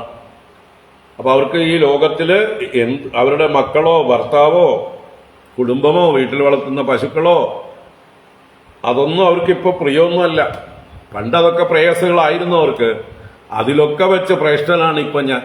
അങ്ങനെയുള്ള എന്റെ നേർക്ക് ഞാൻ മൈ ദൂരസ്ഥേ, ഞാനിപ്പോ ദൂരത്തിരിക്കുമ്പോൾ, ഞാൻ അവരിൽ നിന്ന് അകന്നിരിക്കുകയാണ്. അപ്പൊ മൈ ദൂരസ്ഥേ സതി, ഞാൻ അവരിൽ നിന്ന് ദൂരത്തിരിക്കുമ്പോൾ, താഹ ഗോകുലസ്ത്രീയ, ഹേ അംഗ, അല്ലയോ പൂജ്യനായ ഉദ്ധവ കേൾക്കൂ, ആ ഗോകുല സ്ത്രീകളുണ്ടല്ലോ, വിരഹ ഔത്കണ്ഠ്യ വിഹ്വലാഹ, വിരഹം നിമിത്തം, എന്നെ പിരിഞ്ഞിരിക്കുന്നത് നിമിത്തമുള്ള ഉത്കണ്ഠ, അവരുടെ ഉള്ളിലുള്ള ആങ്സൈറ്റി, ഭയം, എന്നെക്കുറിച്ച് എനിക്ക് എന്ത് പറ്റിയാവോ, എന്നും കൃഷ്ണന്റെ ചുറ്റും ശത്രുക്കളാണ്, ദുഷ്ടന്മാരായിട്ടുള്ള അസുരന്മാർ ആക്രമിച്ചു കൊണ്ടിരിക്കുകയാണ്, ഇപ്പൊ സമാധാനമായിട്ട് ഇരിക്കണ്ടാവോ എന്ന് ചിന്തിക്കാം. ഇനി കൃഷ്ണൻ നമ്മളെ കാണാൻ വരുമോ, നമ്മളോട് വരാമെന്ന് പറഞ്ഞിട്ടാണ് പോയിരിക്കുന്നത്, വരുമോ എന്നുള്ള ഉത്കണ്ഠയുണ്ടാവാം. അങ്ങനെ എല്ലാ തരത്തിലും വിരഹ ഔത്കണ്ഠ്യ, ആ വിരഹൗത്കണ്ഠ്യ വിഹ്വലാഹ, അത് നിമിത്തം നടുങ്ങിക്കൊണ്ടിരിക്കുന്നവരാണ് എപ്പോഴും. അങ്ങനെ പേടിച്ചുകൊണ്ടിരിക്കുന്നവരായിട്ടുള്ള പരവശകളായിരിക്കുന്നവര് മാം സ്മരന്ത്യ വിമുഹ്യന്തി, എന്നെ എപ്പോഴും സ്മരിക്കുന്നവരായിക്കൊണ്ട് മോഹത്തെ പ്രാപിക്കും. അവർ വല്ല ഇടയ്ക്കിടയ്ക്ക് മോഹാത്സ്യ പ്രാപിക്കുന്നവരായിരിക്കും, ബോധമില്ലാതെ എന്തെങ്കിലുമൊക്കെ ചെയ്യുന്നവരായിരിക്കും. അതുകൊണ്ട് അവരെ ആശ്വസിപ്പിക്കേണ്ടത് എന്റെയും എൻ്റെ പ്രിയപ്പെട്ടവനായ അങ്ങയുടെയും കടമയാകുന്നു. ചെന്ന് എനിക്ക് വേണ്ടി അങ്ങ് ഇതൊരു കാര്യം ചെയ്ത് സഹായം ചെയ്യണം. ഇപ്പൊ ഞാൻ നേരിൽ പോയാൽ ശരിയാവില്ല, അവരെന്നെ വിടില്ല അല്ലേ? അവരെന്നെ അവിടെ പിടിച്ച് പ്രതിഷ്ഠിക്കും, ഞാൻ അവിടുത്തെ മൂലവരായി മാറും. അതിനാണ് ഉച്ചവരെ അയക്കുന്നത്. ഉച്ചവരെന്തായാലും അല്ലെ, ഉച്ചവർ എന്ന് പറഞ്ഞാൽ ഉത്സവമൂർത്തി പോയാൽ എന്തായാലും തിരിച്ച് ക്ഷേത്രത്തിലേക്ക് മൂലത്തിലേക്ക് വരണം. അതുകൊണ്ടാണ് അങ്ങയെ അയക്കുന്നത്. ഞാൻ പോയാൽ ശരിയാവില്ല, എൻ്റെ എന്താ പറയുക സ്ക്രിപ്റ്റൊക്കെ പിന്നെ മാറ്റി എഴുതേണ്ടി വരും. എൻ്റെ അവതാര ലീലകളൊക്കെ ആകെ കൂടി മാറിപ്പോകും. ഇനി ഒരുപാട് കാര്യങ്ങൾ ചെയ്യാനുണ്ട്. അതുകൊണ്ട് എനിക്ക് വേണ്ടി അങ്ങ് ചെല്ലുക. അവര് മോഹാത്സ്യപ്പെട്ട് ആകെ ഭ്രമിച്ചിരിക്കുകയാണ്, വളരെ സങ്കടപ്പെട്ടിരിക്കുകയാണ്. മയിതാ പ്രേയസാം പ്രേഷ്ഠേ ദൂരസ്ഥേ ഗോകുലസ്ത്രിയ സ്മരന്ത്യോംഗവിമുഹ്യന്തി വിരഹൗത്കണ്ഠ്യ വിഹ്വലാഹ ധാരയന്ത്യതികൃച്ഛ്രേണ പ്രായഃ പ്രാണാൻ കഥഞ്ചന പ്രത്യാഗമന സന്ദേശൈഃ വല്ലവ്യോ മേ മദാത്മികാഃ ധാരയന്ത്യതികൃച്ഛ്രേണ പ്രായഃ പ്രാണാൻ കഥഞ്ചന പ്രത്യാഗമന സന്ദേശൈഃ വല്ലവ്യോ മേ മദാത്മികാഃ മദാത്മികാഃ മേ വല്ലവ്യഃ. മദാത്മികാഃ എന്നിൽ തന്നെ ആത്മാവോടുകൂടിയവർ, എന്നിൽ പ്രാണനെ വെച്ചിരിക്കുന്നവർ, അങ്ങനെയുള്ള മദാത്മികകളായിരിക്കുന്ന മേ വല്ലവ്യഃ എന്റെ തോഴിമാർ, എന്റെ വ്രജസ്ത്രീകൾ, എന്റെ ഗോപികമാർ, വല്ലവിമാർ ഗോപികമാർ. അപ്പൊ എന്റെ ആ പ്രിയപ്പെട്ട ഗോപികമാരുണ്ടല്ലോ, അവരെ പ്രത്യാഗമന സന്ദേശൈ പ്രായഃ അതികൃച്ഛ്രേണ കഥഞ്ചന പ്രാണാൻ ധാരയന്തി. അവര് കഥഞ്ചന എങ്ങനെയോ പ്രാണാൻ ധാരയന്തി, പ്രാണങ്ങളെ ധരിച്ചിരിക്കുകയാണ്. എന്തുകൊണ്ട്? ഞാൻ അവരോട് വരുമ്പോ ഒരു വാക്ക് പറഞ്ഞിട്ടുണ്ട്, ആയാസ്യേ എന്ന്. ആയാസ്യേ എന്ന് പറഞ്ഞ ആ വാക്കാണ് ഇവിടെ പ്രത്യാഗമന സന്ദേശൈഹി. പ്രത്യാഗമന സന്ദേശം, ഞാൻ വരും എന്നുള്ള സന്ദേശം കൊണ്ട് പ്രായഃ അതികൃച്ഛ്രേണ, പ്രായേണ എന്ന് പറഞ്ഞാല് ഇനിയിപ്പോ ആരെങ്കിലുമൊക്കെ ജീവൻ വെടിഞ്ഞിട്ടും ഉണ്ടാവാം, എങ്കിലും ബഹുഭൂരിപക്ഷം ആളുകളും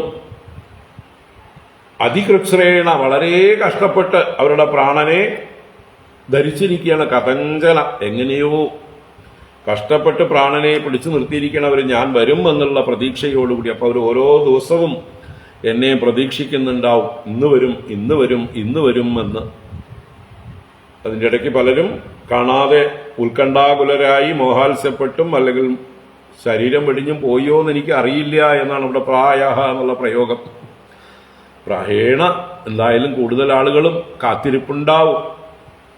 ഞാൻ അവരോട് അങ്ങനെ വാക്ക് പറഞ്ഞിട്ടാ വന്നിരിക്കുന്നത്, മടങ്ങി വരാട്ടോ എന്ന് പറഞ്ഞിട്ടാ വന്നിരിക്കുന്നത്. അതാണ് പ്രത്യാഗമന സന്ദേശൈഹി പ്രായഃ അതികൃച്ഛ്രേണ കഥഞ്ചന പ്രാണാൻ ധാരയന്തി. എങ്ങനെയോ അവർ പ്രാണൻ പിടിച്ചു നിർത്തിയിരിക്കുകയാണ്.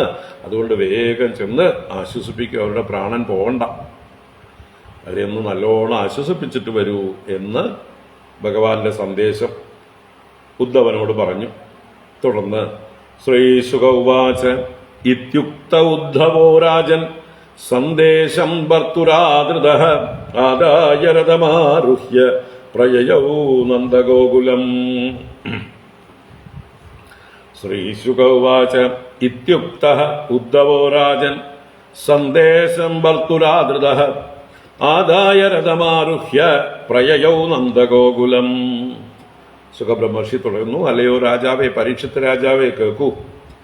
ഇതി ഉക്തഃ ഉദ്ധവഃ, ഇപ്രകാരം പറയപ്പെട്ടവനായിട്ടുള്ള ഉദ്ധവൻ ഭർത്തുഹു സന്ദേശമ ആദൃതഃ ആദായ, ഭർത്തൃഹു തന്റെ സ്വാമിയുടെ, ഭർത്താവിൻ്റെ എന്ന് പറഞ്ഞാൽ ഇവിടെ സ്വാമിയുടെ സന്ദേശത്തെ അദ്ദേഹം എന്താണോ പറയാൻ ഉദ്ദേശിച്ചത് അതെല്ലാം സൂചിപ്പിച്ചു കഴിഞ്ഞു.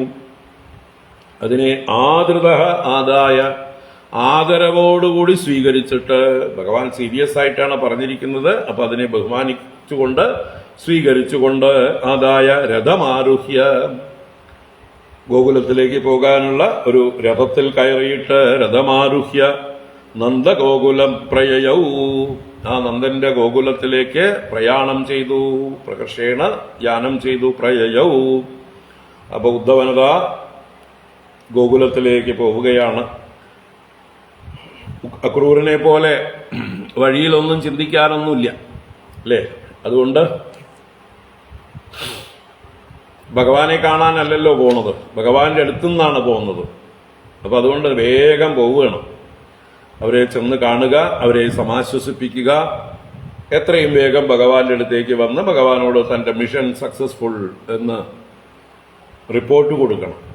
ഒരു പ്രത്യേക മിഷനായിട്ടാണ് ഇദ്ദേഹത്തെ അയക്കുന്നത്. വെറുതെ പോയിട്ട് ഒരു ദൂതനെ പോലെ എന്തെങ്കിലും ഒരു 4 വാക്ക് സന്ദേശം പറഞ്ഞിട്ട് വരാനല്ല, പറഞ്ഞ കാര്യം ആശ്വസിപ്പിക്കണം എന്ന് തന്നെയാണ്. അപ്പൊ അത് സാധിച്ചിട്ട് വേണം വരാൻ. എന്തായാലും ആ വളരെ വേഗം പോയി. പ്രാപ്തോ നന്ദവ്രജം ശ്രീമാൻ നിമ്ലോചതി വിഭാവസൗ ഛന്നയാന പ്രവിശതാം പശൂനാം ഖുരരേണുഭിഃ. പ്രാപ്തോ നന്ദവ്രജം ശ്രീമാൻ നിമ്ലോചതി വിഭാവസൗ ഛന്നയാന പ്രവിശതാം പശൂനാം ഖുരരേണുഭിഃ. അങ്ങനെ അദ്ദേഹം എത്തുമ്പോൾ സന്ധ്യാസമയമാണ്. അതാണ് വിഭാവസൗ നിമ്ലോചതി സതി. വിഭാവസു എന്ന് പറഞ്ഞാൽ സൂര്യന്റെയും പര്യായമാണ്, അഗ്നിയുടെയും പര്യായമാണ്. വിഭാ എന്ന് പറഞ്ഞാൽ പ്രകാശം, അത് വസുവായവൻ, ധനമായവൻ. അപ്പൊ ആർക്കാണോ പ്രകാശം വലിയ അസറ്റായിട്ടുള്ളത് അഗ്നിയും സൂര്യനുമാണ്. അതുകൊണ്ട് രണ്ടുപേർക്കും വിഭാവസു എന്ന് പേരുണ്ട്. സൂര്യനാണ് പ്രമുഖമായിട്ട് അറിയപ്പെടുക വിഭാവസു എന്ന് പറഞ്ഞാൽ. അപ്പൊ ഇവിടെ വിഭാവസൗ നിമ്ലോചതി സതി. നിമ്ലോചതി എന്ന് പറഞ്ഞാൽ ക്രിയാരൂപമാണ്, അല്ല സപ്തമി രൂപമാണ്. നിമ്ലോചൻ എന്നുള്ള ശബ്ദത്തിന്റെ നിമ്ലോചനം ചെയ്യുന്ന സമയത്തിങ്കൽ. നിമ്ലോചനം എന്ന് പറഞ്ഞാല് അസ്തമയം. അപ്പൊ സൂര്യൻ അസ്തമിക്കുന്നതായിട്ടുള്ള സമയത്തിങ്കൽ ശ്രീമാനായ ആ ഉദ്ധവൻ, അദ്ദേഹം ശ്രീമാനാണ്, ഭഗവാന്റെ സ്വന്തം ആളാണ്, ഭഗവാനെ പോലെ തന്നെ ശോഭയുള്ള ആളാണ്, ഭഗവാന്റെ എന്താ പറയുക നിർമാല്യധാരി കൂടിയാണ്. അങ്ങനെയുള്ള ശ്രീമാനായ അദ്ദേഹം നന്ദവ്രജം പ്രാപ്ത, നന്ദന്റെ ഗോകുലത്തെ പ്രാപിച്ചവനായി. എങ്ങനെ? പ്രവിശതാം പശൂനാം ഖുരരേണുഭിഃ ഛന്നയാനഃ. അവിടെ ചെല്ലുമ്പോൾ അതേ സമയത്ത് അല്ലെ, സിമുൾട്ടേനിയസ് എന്ന് പറയാം, അതേ സമയത്ത് പ്രവിശതാം പശൂനാം ഖുരരേണുഭിഃ ഛന്നയാനഃ. വൈകുന്നേരം തിരിച്ചു വരുന്നതായിട്ടുള്ള പശുക്കൾ, പകൽ മുഴുവൻ മേയാൻ പോയിട്ട് ആട്ടിക്കൊണ്ടുവരുന്നതായിട്ടുള്ള പശുക്കൾ കൂട്ടം കൂട്ടമായിട്ട് വരുമ്പോൾ അവയുടെ കുളമ്പടിയിൽ നിന്നുള്ള രേണുക്കൾ പൊങ്ങി അന്തരീക്ഷമാകെ പുകപടലം മൂടിയതുപോലെയാണ് അല്ലേ, അന്ധകാരം പോലെ ഉള്ളതാണ്. അങ്ങനെയുള്ള സന്ദർഭത്തില് ഗുരരേണുഭിഃ ഛന്നയാനഃ.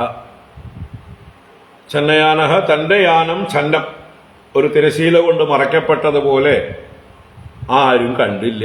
സൗകര്യമായി എന്നർത്ഥം. ഉദ്ധവൻ നേരെ ചെല്ലുമ്പോൾ ഗോപികമാരോ മറ്റുള്ളവരോ ഒന്നും ശ്രദ്ധിച്ചില്ല. ഈ പൊടിപടലങ്ങൾ കൂടെ മറഞ്ഞ് രഥം പ്രവേശിച്ചതുകൊണ്ട് അദ്ദേഹത്തിന്റെ യാനം ഛന്നമായിരുന്നു ഖുരരേണുക്കളെ കൊണ്ട്, കുളമ്പടിയിലെ ധൂളികളെ കൊണ്ട്. പിന്നെ ഇപ്പോ പണ്ടത്തെ പോലെ എന്നും പശുക്കളെ വൈകുന്നേരം വരുമ്പോൾ കാവൽ നിൽക്കേണ്ട ആവശ്യമില്ല ആർക്ക്, ഗോപികമാർക്ക്. പണ്ടായിരുന്നെങ്കിൽ എന്നും അവർ വഴി നീളെ കണ്ണും നീട്ടി കാത്തിരിക്കും. എന്താ, ഭഗവാൻ ഉണ്ടാവും കൂട്ടത്തിൽ. ആ ഭഗവാന്റെ വരവ് കാണാൻ, ഭഗവാന്റെ ദർശനത്തിന് പാത്രീഭവിക്കാൻ, അല്ലെ ഭഗവാൻ കടാക്ഷിക്കാൻ, ഭഗവാന്റെ ഏതെങ്കിലും ഒരു പുഞ്ചിരി, ഒരു നോട്ടം, ഒരു തമാശ, ഒരു അംഗീകാരം, ഇതൊക്കെ വഴിയിൽ കാത്തു നിൽക്കുമ്പോൾ കിട്ടും. ഇപ്പോൾ കുറച്ച് ദിവസമായിട്ട് അതൊന്നുമില്ല.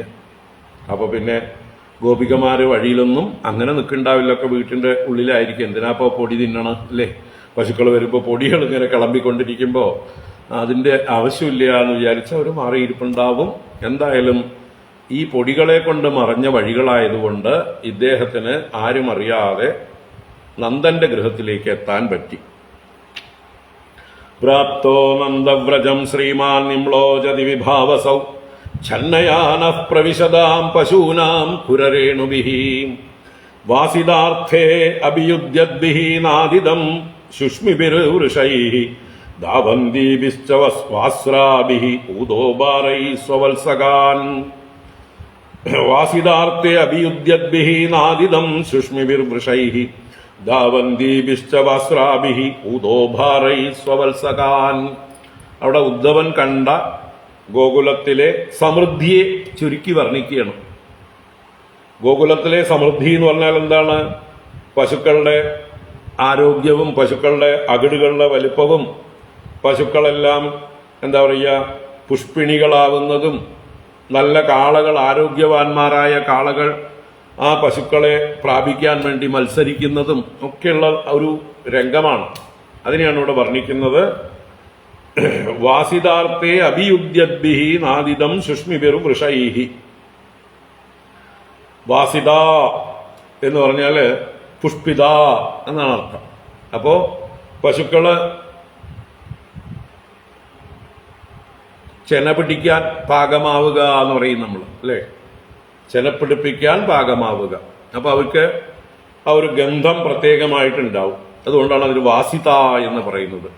അപ്പോൾ ഋതുമതിയായ പശുക്കൾ, ആ പശുക്കളുടെ അടുത്തേക്ക് ഈ മണം പിടിച്ചുകൊണ്ട് ആര് വരും? വലിയ കൂറ്റൻ കാളകൾ വരും. ആ കാളകൾ തമ്മിൽ യുദ്ധം നടക്കണമെന്ന് പറയുകയാണ്. അതാണ് വാസിതാർത്ഥേ, വാസിതകളായ പശുക്കൾക്ക് വേണ്ടി അർത്ഥേ അഭിയുദ്ധ്യദ്ഭിഃ ശുഷ്മിഭിഃ വൃഷൈഃ. വൃഷങ്ങൾ കാളകളാണ്. അഭിയുദ്ധ്യദ്ഭി പരസ്പരം യുദ്ധം ചെയ്യുന്നവരായിട്ടുള്ള ശുഷ്മികൾ എന്ന് പറഞ്ഞാൽ നല്ല മതിച്ചിരിക്കുന്ന കൂറ്റൻ കാളകള്, ഗംഭീരന്മാരായ കാളകള്. അവര് ഈ വാസിതയായ പശുവിനെ ഞാൻ പ്രാപിക്കും എന്നുള്ള രീതിയിൽ ആ കാളകൾ തമ്മിൽ മത്സരിക്കുന്നു. അവർ തമ്മിൽ എന്താ പറയുക കുത്തി ബഹളം ഉണ്ടാക്കുന്നു എന്നർത്ഥം. അഭിയുദ്ധ്യദ്ഭിഃ ശുഷ്മിഭിഃ വൃഷൈഃ. അതുപോലെ ഊദോബാരൈഃ സ്വവത്സകാൻ ധാവന്തീഭിഃ വാസ്രാഭിഃ നാദിദം. വാസ്രകൾ എന്ന് പറഞ്ഞാൽ നല്ല അകിട് ചുരക്കുന്ന വലിയ കറവുള്ള പശുക്കൾ. അവരെന്താ ചെയ്യണത്? അവര് സ്വവത്സകാൻ ഊദോബാരൈഃ ധാവന്തീഭിഃ. ഊദോബാരം എന്ന് പറഞ്ഞാൽ അകിടിന്റെ ഭാരം, വലുപ്പം. ഊദസ് എന്നാണ്, ഊദഹ എന്ന ശബ്ദം. അകിട് എന്നാണ് പശുവിന്റെ. അതിന്റെ ഭാരം കൊണ്ട് ഊദോബാരൈഃ, വലിയ അകിടുകള് ചുമക്കാൻ വയ്യ, എങ്ങനെയൊക്കെയോ എന്നാലും ധൃതി പിടിച്ച് ഓടുകയാണ് ഈ പശുക്കള്. അതാണ് ധാവന്തീഭിഃ എന്ന് പറഞ്ഞത്. ധാവനം ചെയ്യാണ്. എവിടേക്ക്?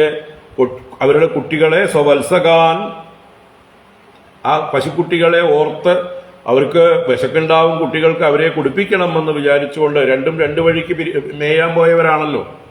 പശുക്കുട്ടികളെ വേറെ മേയ്ക്കാൻ കൊണ്ടുപോകും, പശുക്കളെ വേറെ മേയ്ക്കാൻ കൊണ്ടുപോകും. വൈകുന്നേരം എല്ലാം വീട്ടിൽ വെച്ചാണ് സമാഗമം, ഗോകുലത്തിൽ വെച്ചാണ് സമാഗമം. അപ്പൊ ആ കുട്ടികളെ കാണാനുള്ള ത്വരയോടുകൂടി അകിടും കുലുക്കിക്കൊണ്ട് ഓടി വരുന്നതായിട്ടുള്ള പശുക്കളുടെയും ശബ്ദം നാദിദം. അത് എമ്പേ എമ്പേ എമ്പേ എന്ന് പറഞ്ഞ് കരയുണ്ടാവും, അങ്ങോട്ടും ഇങ്ങോട്ടും വിളിക്കുണ്ടാവും. എവിടെ എൻ്റെ മോൻ, എവിടെ എൻ്റെ മോള് എന്ന് പറഞ്ഞ് ആ പശുക്കള്, തള്ളപ്പശുക്കള് കുട്ടികളെ നോക്കി കരഞ്ഞുകൊണ്ടും വരുന്നു. അതാണ് അങ്ങ് ആകെ ബഹളം. കാളകളുടെയും നല്ല കറവ പശുക്കളുടെയും ഒക്കെ ബഹളം എന്ന് പറയാം. ഇതസ്തോ വിലംഗദ്ഭിഃ ഗോവത്സൈർമണ്ഡിതം സിതൈഃ ഗോദോഹ ശബ്ദാഭിരവം വേണൂനാം നിസ്വനേന ച.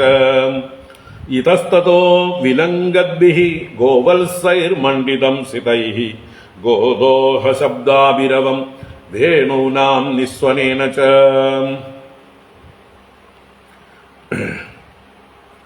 ഗോവത്സങ്ങൾ പശുക്കുട്ടികൾ, അതോ നല്ല വെളുത്തതായിട്ടുള്ളത് സിതൈഹി, സിതങ്ങൾ എന്നാൽ വെളുത്തതായിട്ടുള്ളതും. ഇതസ്തതഃ വിലംഗദ്ഭിഃ അങ്ങോട്ടും ഇങ്ങോട്ടും ചാടുന്നവരായിട്ട്. വിലങ്കത് എന്ന് പറഞ്ഞാൽ ചാടുക. അപ്പൊ അങ്ങോട്ടും ഇങ്ങോട്ടും കുതിച്ചു ചാടുന്നവരായിട്ടുള്ള ഗോവത്സൈഹി പശുക്കുട്ടികളാലും വേണൂനാം നിസ്വനേന മണ്ഡിതം. ഗോപന്മാരുടെ വേണുനാദങ്ങളുണ്ട്. അവര് പുല്ലാങ്കുഴലൊക്കെ ഊതിക്കൊണ്ടാണ് കൃഷ്ണനെ അനുകരിച്ചുകൊണ്ട് അവരും തിരിച്ചു വരുന്നത്. അങ്ങനെ ഗോപബാലന്മാരുടെ വേണുനാദങ്ങൾ കൊണ്ടും നിസ്വനം കൊണ്ടും മണ്ഡിതം അലങ്കരിക്കപ്പെട്ടതായിട്ടുള്ള, അതുപോലെ ഗോദോഹ ശബ്ദാഭിരവം, ഗോദോഹ ശബ്ദം, അതുകൊണ്ട് അതിന്റെ അഭിരവം മുഴങ്ങുന്നത്, പ്രതിധ്വനിക്കുന്നത് എന്നൊക്കെ അർത്ഥം. ഗോദോഹ ശബ്ദം പശുവിനെ കറക്കുന്ന ശബ്ദം. പശുവിനെ കറക്കുമ്പോൾ അത്ര വലിയ ശബ്ദം എന്താണെന്ന് ചോദിച്ചാൽ അത് കറക്കുന്ന ശബ്ദം ഒന്ന് വേറെ, അത് ആ പാല് വന്ന് വീഴുന്ന പാത്രത്തിലുള്ള ശബ്ദം. അത് പാല് നിറയും തോറും ശബ്ദം കുറഞ്ഞു കുറഞ്ഞു വരും. ആ ശബ്ദമല്ല ഇവിടെ ഉദ്ദേശിക്കണേ. കറക്കുന്നതായിട്ടുള്ള സമയത്ത് പാത്രങ്ങൾ കൂട്ടിമുട്ടുന്നതിന്റെ, അല്ലെങ്കിൽ ഇവർ തമ്മിൽ വിളിച്ചു പറയും, അതിനെ പിടിച്ചോ, കുഞ്ഞിനെ പിടിച്ചോ, കുട്ടിയെ പിടിച്ചോ, കറന്നിട്ട് വിട്ടാ മതി, സൂക്ഷിച്ചോ എന്നൊക്കെ പരസ്പരം പറയുന്നുണ്ട്. അയ്യോ ഇതിന്റെ കുട്ടി മുഴുവൻ പാല് മുഴുവൻ കുടിച്ചു തീർത്തല്ലോ എന്നൊക്കെയുള്ള ബഹളങ്ങൾ തമ്മിൽ സ്ത്രീകള് അങ്ങോട്ട് വിടും പറയണ്ടാവും. അപ്പൊ അങ്ങനെയുള്ള പശുവിനെ കറക്കുന്നതായിട്ടുള്ള സമയത്തുണ്ടാകുന്ന ശബ്ദങ്ങളും നിറഞ്ഞിട്ട് അതിന്റെ മാറ്റൊലികളോടുകൂടി ഗോദോഹ ശബ്ദാഭിരവം, അങ്ങനെയുള്ള നന്ദവ്രജം പ്രാപ്ത എന്നാണ്. ഇതെല്ലാ ശ്ലോകങ്ങളും അതിലേക്ക് കണക്ട് ചെയ്യണം. ഇങ്ങനെയുള്ള നന്ദവ്രജത്തിലേക്കാണ് ഇദ്ദേഹം വന്നു ചേർന്നത്. ഒരു തുടരുകയാണ്. ഗായന്തീഭിശ്ച കർമാണി ശുഭാനി ബലകൃഷ്ണയോ സ്വലങ്കൃതാഭിർഗോപീഭിഃ ഗോപൈശ്ച സുവിരാജിതം. ഗായന്തീഭിശ്ച കർമാണി ശുഭാനി ബലകൃഷ്ണയോ സ്വലങ്കൃതാഭിർഗോപീഭിഃ ഗോപൈശ്ച സുവിരാജിതം. ഈ പശുക്കളെ കറക്കുന്ന സ്ത്രീകള് അവര് വെറുതെ ഇരിക്കുന്നില്ല. അവരുടെ വായ എന്താ ചെയ്യുന്നത്? ഭഗവാന്റെ ബലകൃഷ്ണയോഹോ ശുഭാനി കർമാണി ഗായന്തീഭിഃ. ബലകൃഷ്ണയോഹോ, ബലന്റെയും കൃഷ്ണന്റെയും, രാമകൃഷ്ണന്മാരുടെ രണ്ടുപേരുടെയും ശുഭാനി കർമാണി, ആ ശുഭങ്ങളായ കർമ്മങ്ങൾ. എന്തെല്ലാം കർമ്മങ്ങളാണ് അവർ ഗോകുലത്തിൽ ചെയ്തത്? എത്രയെത്ര അസുരന്മാരെ വധിച്ചു, എങ്ങനെയൊക്കെ ഗോപികമാരെ സന്തോഷിപ്പിച്ചു, അതെല്ലാം പറഞ്ഞ് ഗായന്തീഭിഃ, ഗാനം ചെയ്യുന്നവരായിക്കൊണ്ട്, സു അലങ്കൃതാഭിഃ ഗോപീഭിഃ ഗോപൈശ്ച സുവിരാജിതം. അപ്പോ എന്തായാലും ഗോപികമാര് സന്ധ്യയാവുമ്പോൾ കുളിയൊക്കെ കഴിഞ്ഞ് അവരുടെ വസ്ത്രങ്ങളൊക്കെ നല്ലത് ധരിച്ച് നല്ല ആഭരണങ്ങളൊക്കെ ധരിച്ചിട്ടുണ്ട്. അതാണ് സു അലങ്കൃതാഭിഃ, നന്നായി അലങ്കരിക്കപ്പെട്ട ഗോപികളാലും ഗോപൈശ്ച ഗോപന്മാരാലും സുവിരാജിതം, നന്നായി വിരാജിക്കുന്ന ശോഭിക്കുന്നതായിട്ടുള്ള ആ ഗോകുലത്തിലേക്ക് ഉദ്ധവൻ വന്നു ചേർന്നു. അപ്പൊ ഇവിടെ ഗോപികമാര് നല്ല വസ്ത്രങ്ങളൊക്കെ ആഭരണങ്ങളൊക്കെ ധരിച്ചിരിക്കുന്നത് എന്തിനാ? അത് ഭഗവാൻ ഇന്ന് വരും എന്നുള്ള പ്രതീക്ഷയോടെ. ഭഗവാൻ വരുമ്പോ നമ്മള് മുഷിഞ്ഞ വസ്ത്രങ്ങളും അലങ്കാരവും ഒന്നും ഇല്ലാതിരിക്കരുത്, ഭഗവാനെ സന്തോഷിപ്പിക്കണം എന്നുള്ള ഭാവത്തിൽ ഭഗവാനെ കാത്തു നിൽക്കുന്നത് കൊണ്ടാവാം. അതല്ലെങ്കിൽ നമ്മളിവിടെ കരഞ്ഞുകൊണ്ട് വേഷമൊക്കെ മോശമായിട്ട് ഇരുന്നു കഴിഞ്ഞാൽ അത് ഭഗവാന് വിഷമം ഉണ്ടാക്കും അവിടെ. അതുകൊണ്ട് നമ്മൾ ഭഗവാൻ ദൂരെ പോയിരിക്കുമ്പോൾ നമ്മളിവിടെ ഇരുന്ന് കരയാനും വിഷമിക്കാനൊന്നും പാടില്ല. നമ്മളിവിടെ എല്ലാ മംഗല്യത്തോടും കൂടിയിരിക്കണം, അപ്പോഴേ ഭഗവാന് മംഗളം ഉണ്ടാവുള്ളൂ എന്നൊക്കെ അവർ കരുതും. അപ്പൊ അതുകൊണ്ട് അങ്ങനെ അവർ വസ്ത്രങ്ങളും ആഭരണങ്ങളും ഒക്കെ ആയിട്ട് അലങ്കൃതങ്ങളായിട്ട് പൂക്കളൊക്കെ വെച്ചിട്ടും മറ്റുമൊക്കെയാണ് അവർ തയ്യാറായിരിക്കുന്നത്. അങ്ങനെയുള്ള സ്ത്രീകളാലും ഗോപസ്ത്രീകളാലും പുരുഷന്മാരാലും ഗോപന്മാരാലും വിരാജിക്കുന്നതായിട്ടുള്ള സമൃദ്ധമായ ഗോകുലത്തിലേക്ക് അദ്ദേഹം വന്നു ചേർന്നു. അഗ്ന്യർക്കാദിതി ഗോവിപ്രപിതൃദേവാർച്ചനാന്വിതൈഃ ധൂപദീപൈശ്ച മാല്യൈശ്ച ഗോപാവാസൈർമനോരമം. അഗ്ന്യർക്കാദിതി ഗോവിപ്രപിതൃദേവാർച്ചനാന്വിതൈഃ ധൂപദീപൈശ്ച മാല്യൈശ്ച ഗോപാവാസൈർമനോരമം. ആ വൃന്ദാവനം ഗോകുലം മനോരമം, കാണുന്നവരുടെ മനസ്സിനെ രമിപ്പിക്കുന്ന, അതുപോലെ എല്ലാം തികഞ്ഞത് എന്ന് പറയും. എന്താണ്? അഗ്നി അർക്ക അതിഥി ഗോവിപ്ര പിതൃദേവാർച്ചനാന്വിതൈഃ ഗോപാവാസൈഃ ധൂപദീപൈഃ ച മാല്യൈഃ മനോരമം എന്ന് പറഞ്ഞാൽ എല്ലാ സൽക്കർമ്മങ്ങളും മുടങ്ങാതെ ചെയ്യുന്നവരാണ് ഇവര്. നല്ല ഈശ്വര വിശ്വാസവും അതുപോലെ ബ്രാഹ്മണരോടും ഗുരുക്കന്മാരോടും ഒക്കെ ബഹുമാനമുള്ളവരും നല്ല സംസ്കാരമുള്ളവരാണ് എന്ന് സൂചിപ്പിക്കണം. അതുപോലെ അഗ്നി അഗ്നിക്ക് ചെയ്യേണ്ട കർമ്മങ്ങൾ ചെയ്യുന്നവര്, അർക്കൻ സൂര്യന് ചെയ്യേണ്ട കർമ്മങ്ങൾ ചെയ്യുന്നവര്, അതിഥികൾക്ക് പൂജനം ചെയ്യുന്നവര്, ഗോക്കൾ പശുക്കളെ വേണ്ട പോലെ പൂജിക്കുന്നവര്, വിപ്രന്മാരെ ആരാധിക്കുന്നവര്, ബ്രാഹ്മണരെ ബഹുമാനിക്കുന്നവര്, പിതൃക്കളെ പൂജിക്കുന്നവര്, ദേവന്മാരെ അർച്ചിക്കുന്നവര്, ഇങ്ങനെ എല്ലാ കർമ്മങ്ങളും അവിടെ മുറതെറ്റാതെ നടക്കുന്നുണ്ട് എന്നർത്ഥം. ഇതാണ് സനാതനധർമ്മം. ഈ കർമ്മങ്ങൾ എവിടെയൊക്കെ നടക്കുന്നു അവിടെയൊക്കെ സർവ്വ ഐശ്വര്യങ്ങളും ഉണ്ടാവും. ഈശ്വര സാന്നിധ്യം, എല്ലാ മംഗളങ്ങളും അവിടെ ഉണ്ടാകുന്നർത്ഥം. അപ്പോ അഗ്നി അർക്ക അതിഥി ഗോ വിപ്ര പിതൃ ദേവ അർച്ചന അന്വിതൈഹി, അങ്ങനെ എല്ലാ അർച്ചനകളോടും കൂടിയ ഗോപാവാസൈഹി, ഗോപന്മാരുടെ ആവാസസ്ഥാനങ്ങൾ, ഗൃഹങ്ങൾ, ഗോപഗൃഹങ്ങളോടുകൂടിയ ധൂപദീപൈഹി, ധൂപങ്ങളും ദീപങ്ങളും ഒക്കെ സന്ധ്യാനേരത്ത് അവിടെ എല്ലായിടത്തും വിളക്കുകൾ കൊളുത്തി വെച്ചിട്ടുണ്ട്. ദീപങ്ങളുടെ ഗന്ധം എല്ലായിടത്തും പരക്കുന്നുണ്ട്. മാല്യൈഹി, മാലകളൊക്കെ കൊണ്ട് എല്ലാവരെയും അലങ്കരിച്ചിട്ടുണ്ട്. അങ്ങനെ മനോരമം, കാണുന്നവർക്ക് മനസ്സിനെ രമിപ്പിക്കുന്ന, ആഹ്ലാദം ജനിപ്പിക്കുന്നതായിട്ടുള്ള നല്ല ദർശനങ്ങളാണ് ഈ ഗോകുലത്തിൽ കാണുന്നത്. ഐശ്വര്യത്തിന്റെ മഹാലക്ഷ്മിയുടെ സാന്നിധ്യം. സർവതഃ പുഷ്പിതവനം ദ്വിജാളികുലനാദിതം ഹംസകാരണ്ഡവാഗീർണൈഃ പദ്മഷണ്ഡൈശ്ച മണ്ഡിതം. സർവതഃ പുഷ്പിതവനം ദ്വിജാളികുലനാദിതം ഹംസകാരണ്ഡവാഗീർണൈഃ പദ്മഷണ്ഡൈശ്ച മണ്ഡിതം. അവിടെ എല്ലായിടത്തും സർവതഃ പുഷ്പിതവനം, ഉണങ്ങിയ മരമൊന്നുമല്ല, എല്ലാ മരങ്ങളും നല്ലോണം ഇലകളും പുഷ്പങ്ങളോടും കൂടിയിട്ടും കായ്കളോടും കൂടിയിട്ടും നിറഞ്ഞിരിക്കുന്നു എന്നർത്ഥം. പുഷ്പിച്ച വനങ്ങളോടുകൂടിയും ദ്വിജ അളികുല നാദിതം, ദ്വിജങ്ങൾ പക്ഷികൾ, അളികുലങ്ങൾ വണ്ടിൻ കൂട്ടങ്ങൾ, ഇവയുടെയൊക്കെ ശബ്ദങ്ങളുണ്ടെന്ന് വെച്ചാൽ ധാരാളം പൂക്കൾ ഉള്ളത് കൊണ്ടും കായ്കൾ ഉള്ളത് കൊണ്ടും പക്ഷികളും വണ്ടുകളും ശബ്ദിച്ചുകൊണ്ട് പറന്നു നടക്കുന്നു. ദ്വിജാളികുലനാദിതം ഹംസകാരണ്ഡവാഗീർണൈഃ പദ്മഷണ്ഡൈഃ മണ്ഡിതം.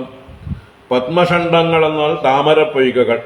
അപ്പോൾ പദ്മഷണ്ഡൈഃ താമരപ്പൊയ്കകളാലും മണ്ഡിതം, അലങ്കൃതം ഗോകുലം. ആ പദ്മഷണ്ഡങ്ങളിൽ ആരൊക്കെയുണ്ട്? ഹംസകാരണ്ഡവ ആഗീർണൈഃ, ഹംസങ്ങൾ അരയന്നങ്ങളും കാരണ്ഡവം അഥവാ കുളക്കോഴികളും അവരുടെയൊക്കെ കൂട്ടങ്ങൾ കൊണ്ട് ആകീർണം നിറഞ്ഞിരിക്കുന്നത്, അവരുടെയൊക്കെ ശബ്ദങ്ങൾ മുഴങ്ങുന്നുണ്ട്. അപ്പൊ ഹംസങ്ങളുടെയും കുളക്കോഴികളെ കൊണ്ടുമൊക്കെ നിറഞ്ഞിരിക്കുന്ന താമര പൊയ്കകൾ കൊണ്ടും അലങ്കൃതമാണ് ഈ ഗോകുലം. തമാഗതം സമാഗമ്യ കൃഷ്ണസ്യാനുചരം പ്രിയം നന്ദഃ പ്രീതഃ പരിഷ്വജ്യ വാസുദേവദിയാർച്ചയത്. തമാഗതം സമാഗമ്യ കൃഷ്ണസ്യാനുചരം പ്രിയം നന്ദഃ പ്രീതഃ പരിഷ്വജ്യ വാസുദേവധിയാർച്ചയത്. തം ആഗതം സമാഗമ്യ കൃഷ്ണസ്യ അനുചരം പ്രിയം, കൃഷ്ണസ്യ പ്രിയം അനുചരം തം സമാഗമ്യ, ആഗതം സമാഗമ്യ, കൃഷ്ണന്റെ പ്രിയനായ അനുചരനാണ് ഈ വന്നിരിക്കുന്നത് ഉദ്ധവൻ. അപ്പോ ആ കൃഷ്ണന്റെ അനുചരനും പ്രിയനുമായിരിക്കുന്ന ആഗതം തം, വന്നു ചേർന്നവനായ ഉദ്ധവനെ സമാഗമ്യ, അടുത്തേക്ക് പ്രാപിച്ച് പ്രീതഃ നന്ദഃ പരിഷ്വജ്യ, വളരെ പ്രീതിയോടുകൂടിയവനായ നന്ദൻ, സന്തോഷിച്ച നന്ദൻ ആലിംഗനം ചെയ്ത്, ഉദ്ധവനെ ആലിംഗനം ചെയ്ത് വാസുദേവതിയാ അർച്ചയത്, സാക്ഷാൽ വാസുദേവൻ തന്നെ, ഭഗവാൻ തന്നെ, കൃഷ്ണൻ തന്നെ വന്നിരിക്കുന്ന ബുദ്ധിയോടുകൂടി, കൃഷ്ണനെ പോലെ തന്നെ കരുതി, വാസുദേവ ബുദ്ധിയോടുകൂടി എന്ന് വെച്ചാൽ ഈശ്വര ബുദ്ധിയോടുകൂടി എന്നർത്ഥം. അതിഥി ദേവോ ഭവ, അതിഥിയെ വിഷ്ണുവായി ബഹുമാനിക്കണം, ഭഗവാനായി കണക്കാക്കണം. അപ്പൊ ആ രീതിയിലും ഇത് വാസുദേവൻ തന്നെ എന്നുള്ള ബുദ്ധിയോടുകൂടെ ഭേദഭാവന കൂടാതെ അർച്ചിച്ചു എന്ന് പറഞ്ഞാൽ അതിഥി സൽക്കാരം ചെയ്തു, പൂജിച്ചു. കാല് കഴുകിക്കലും കൈ കഴുകിക്കലും വെള്ളം കുടിപ്പിക്കലും ആസനത്തിൽ ഇരുത്തലും കുടിക്കാനുള്ള മധുരപാനീയങ്ങൾ കൊണ്ടു കൊടുക്കലും അല്ലെങ്കിൽ പാല് മോര് മുതലായതൊക്കെ കൊണ്ടു കൊടുക്കലും ഒക്കെ ആയിട്ട് സൽക്കരിച്ചു. അദ്ദേഹം വിഷ്ണു ഭക്തനാണ്, വൈഷ്ണവനാണ്. ആര്? നന്ദൻ. അപ്പൊ അതുകൊണ്ട് ആ വാസുദേവതിയാ, വിഷ്ണു ബുദ്ധിയോടുകൂടി തന്നെ അതിഥിയായ ഈ ഉദ്ധവനെ പൂജിച്ചു. ഭോജിതം പരമാന്യേന സംവിഷ്ടം കശിപൗ സുഖം ഗതശ്രമം പര്യപൃച്ഛത് പാദസംവാഹനാദിഭിഃ ഭോജിതം പരമാന്യേന സംവിഷ്ടം കശിപൗ സുഖം ഗതശ്രമം പര്യപൃച്ഛത് പാദസംവാഹനാദിഭിഃ പരമാന്യേന ഭോജിതം, പരമാന്നം ശ്രേഷ്ഠമായ അന്നം. അപ്പൊ നല്ല ഭക്ഷണാദികളൊക്കെ കൊടുത്ത് ഭുജിപ്പിച്ചു. യാത്രാക്ഷീണമൊക്കെ ഉണ്ടാവും, വേഗം കഴിക്കൂ, ഒന്നും കഴിച്ചിട്ടുണ്ടാവില്ലല്ലോ വഴിയില് എന്ന് പറഞ്ഞുകൊണ്ട് നല്ല ഭക്ഷണമെല്ലാം കൊടുത്തു, ഭുജിപ്പിച്ചു. എന്നിട്ട് കശിപൗ സുഖം സംവിഷ്ടം, കശിപ്പു എന്ന് പറഞ്ഞാൽ കിടക്ക, മെത്ത. ആ കശിപൗ മെത്തയിൽ, സുഖം സംവിഷ്ടം നന്നായി ശയിക്കുന്ന അല്ലെങ്കിൽ ഇരിക്കുന്നവനായ ആ ഉദ്ധവനെ പാദസംവാഹനാദിഭിഃ ഗതശ്രമം പര്യപൃച്ഛത്. പാദസംവാഹനം എന്ന് പറഞ്ഞാൽ കാല് തലോടി കൊടുക്കുക. യാത്ര കഴിഞ്ഞ് വരുന്ന ആളെ പാദസംവാഹനം ചെയ്യുക, കാല് തലോടി കൊടുക്കുക, മസാജ് ചെയ്ത് കൊടുക്കുക. അപ്പൊ അതൊക്കെ ചെയ്തു കൊടുത്തിട്ട് ഗതശ്രമം, അദ്ദേഹത്തിന്റെ ശ്രമം പോയപ്പോൾ എന്ന് വെച്ചാൽ ക്ഷീണമെല്ലാം മാറിയപ്പോൾ, ഉഷാറായപ്പോൾ, പര്യപൃച്ഛത് പരിപ്രശ്നം ചെയ്തു, നന്നായി ചോദ്യം ചെയ്യുകയാണ്. ഓരോരുത്തരെ കുറിച്ചും വിശദമായി ചോദ്യം ചെയ്യാണ്. വലിയൊരു സംവാദമാണ്. നമുക്ക് വൈകുന്നേരം നോക്കാം.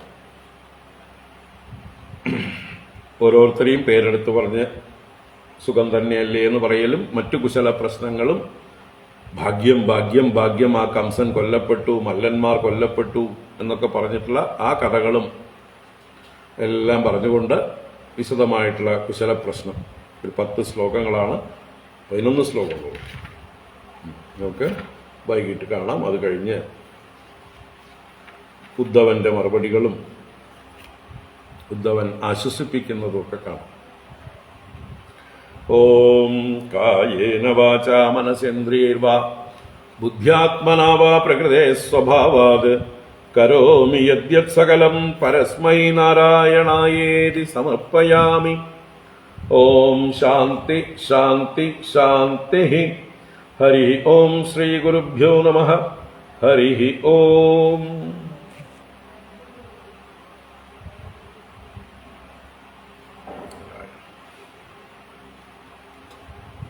വൈകുന്നേരം ഹരി ഓം. എല്ലാവർക്കും ഒരിക്കൽ കൂടെ ശുഭദിനം.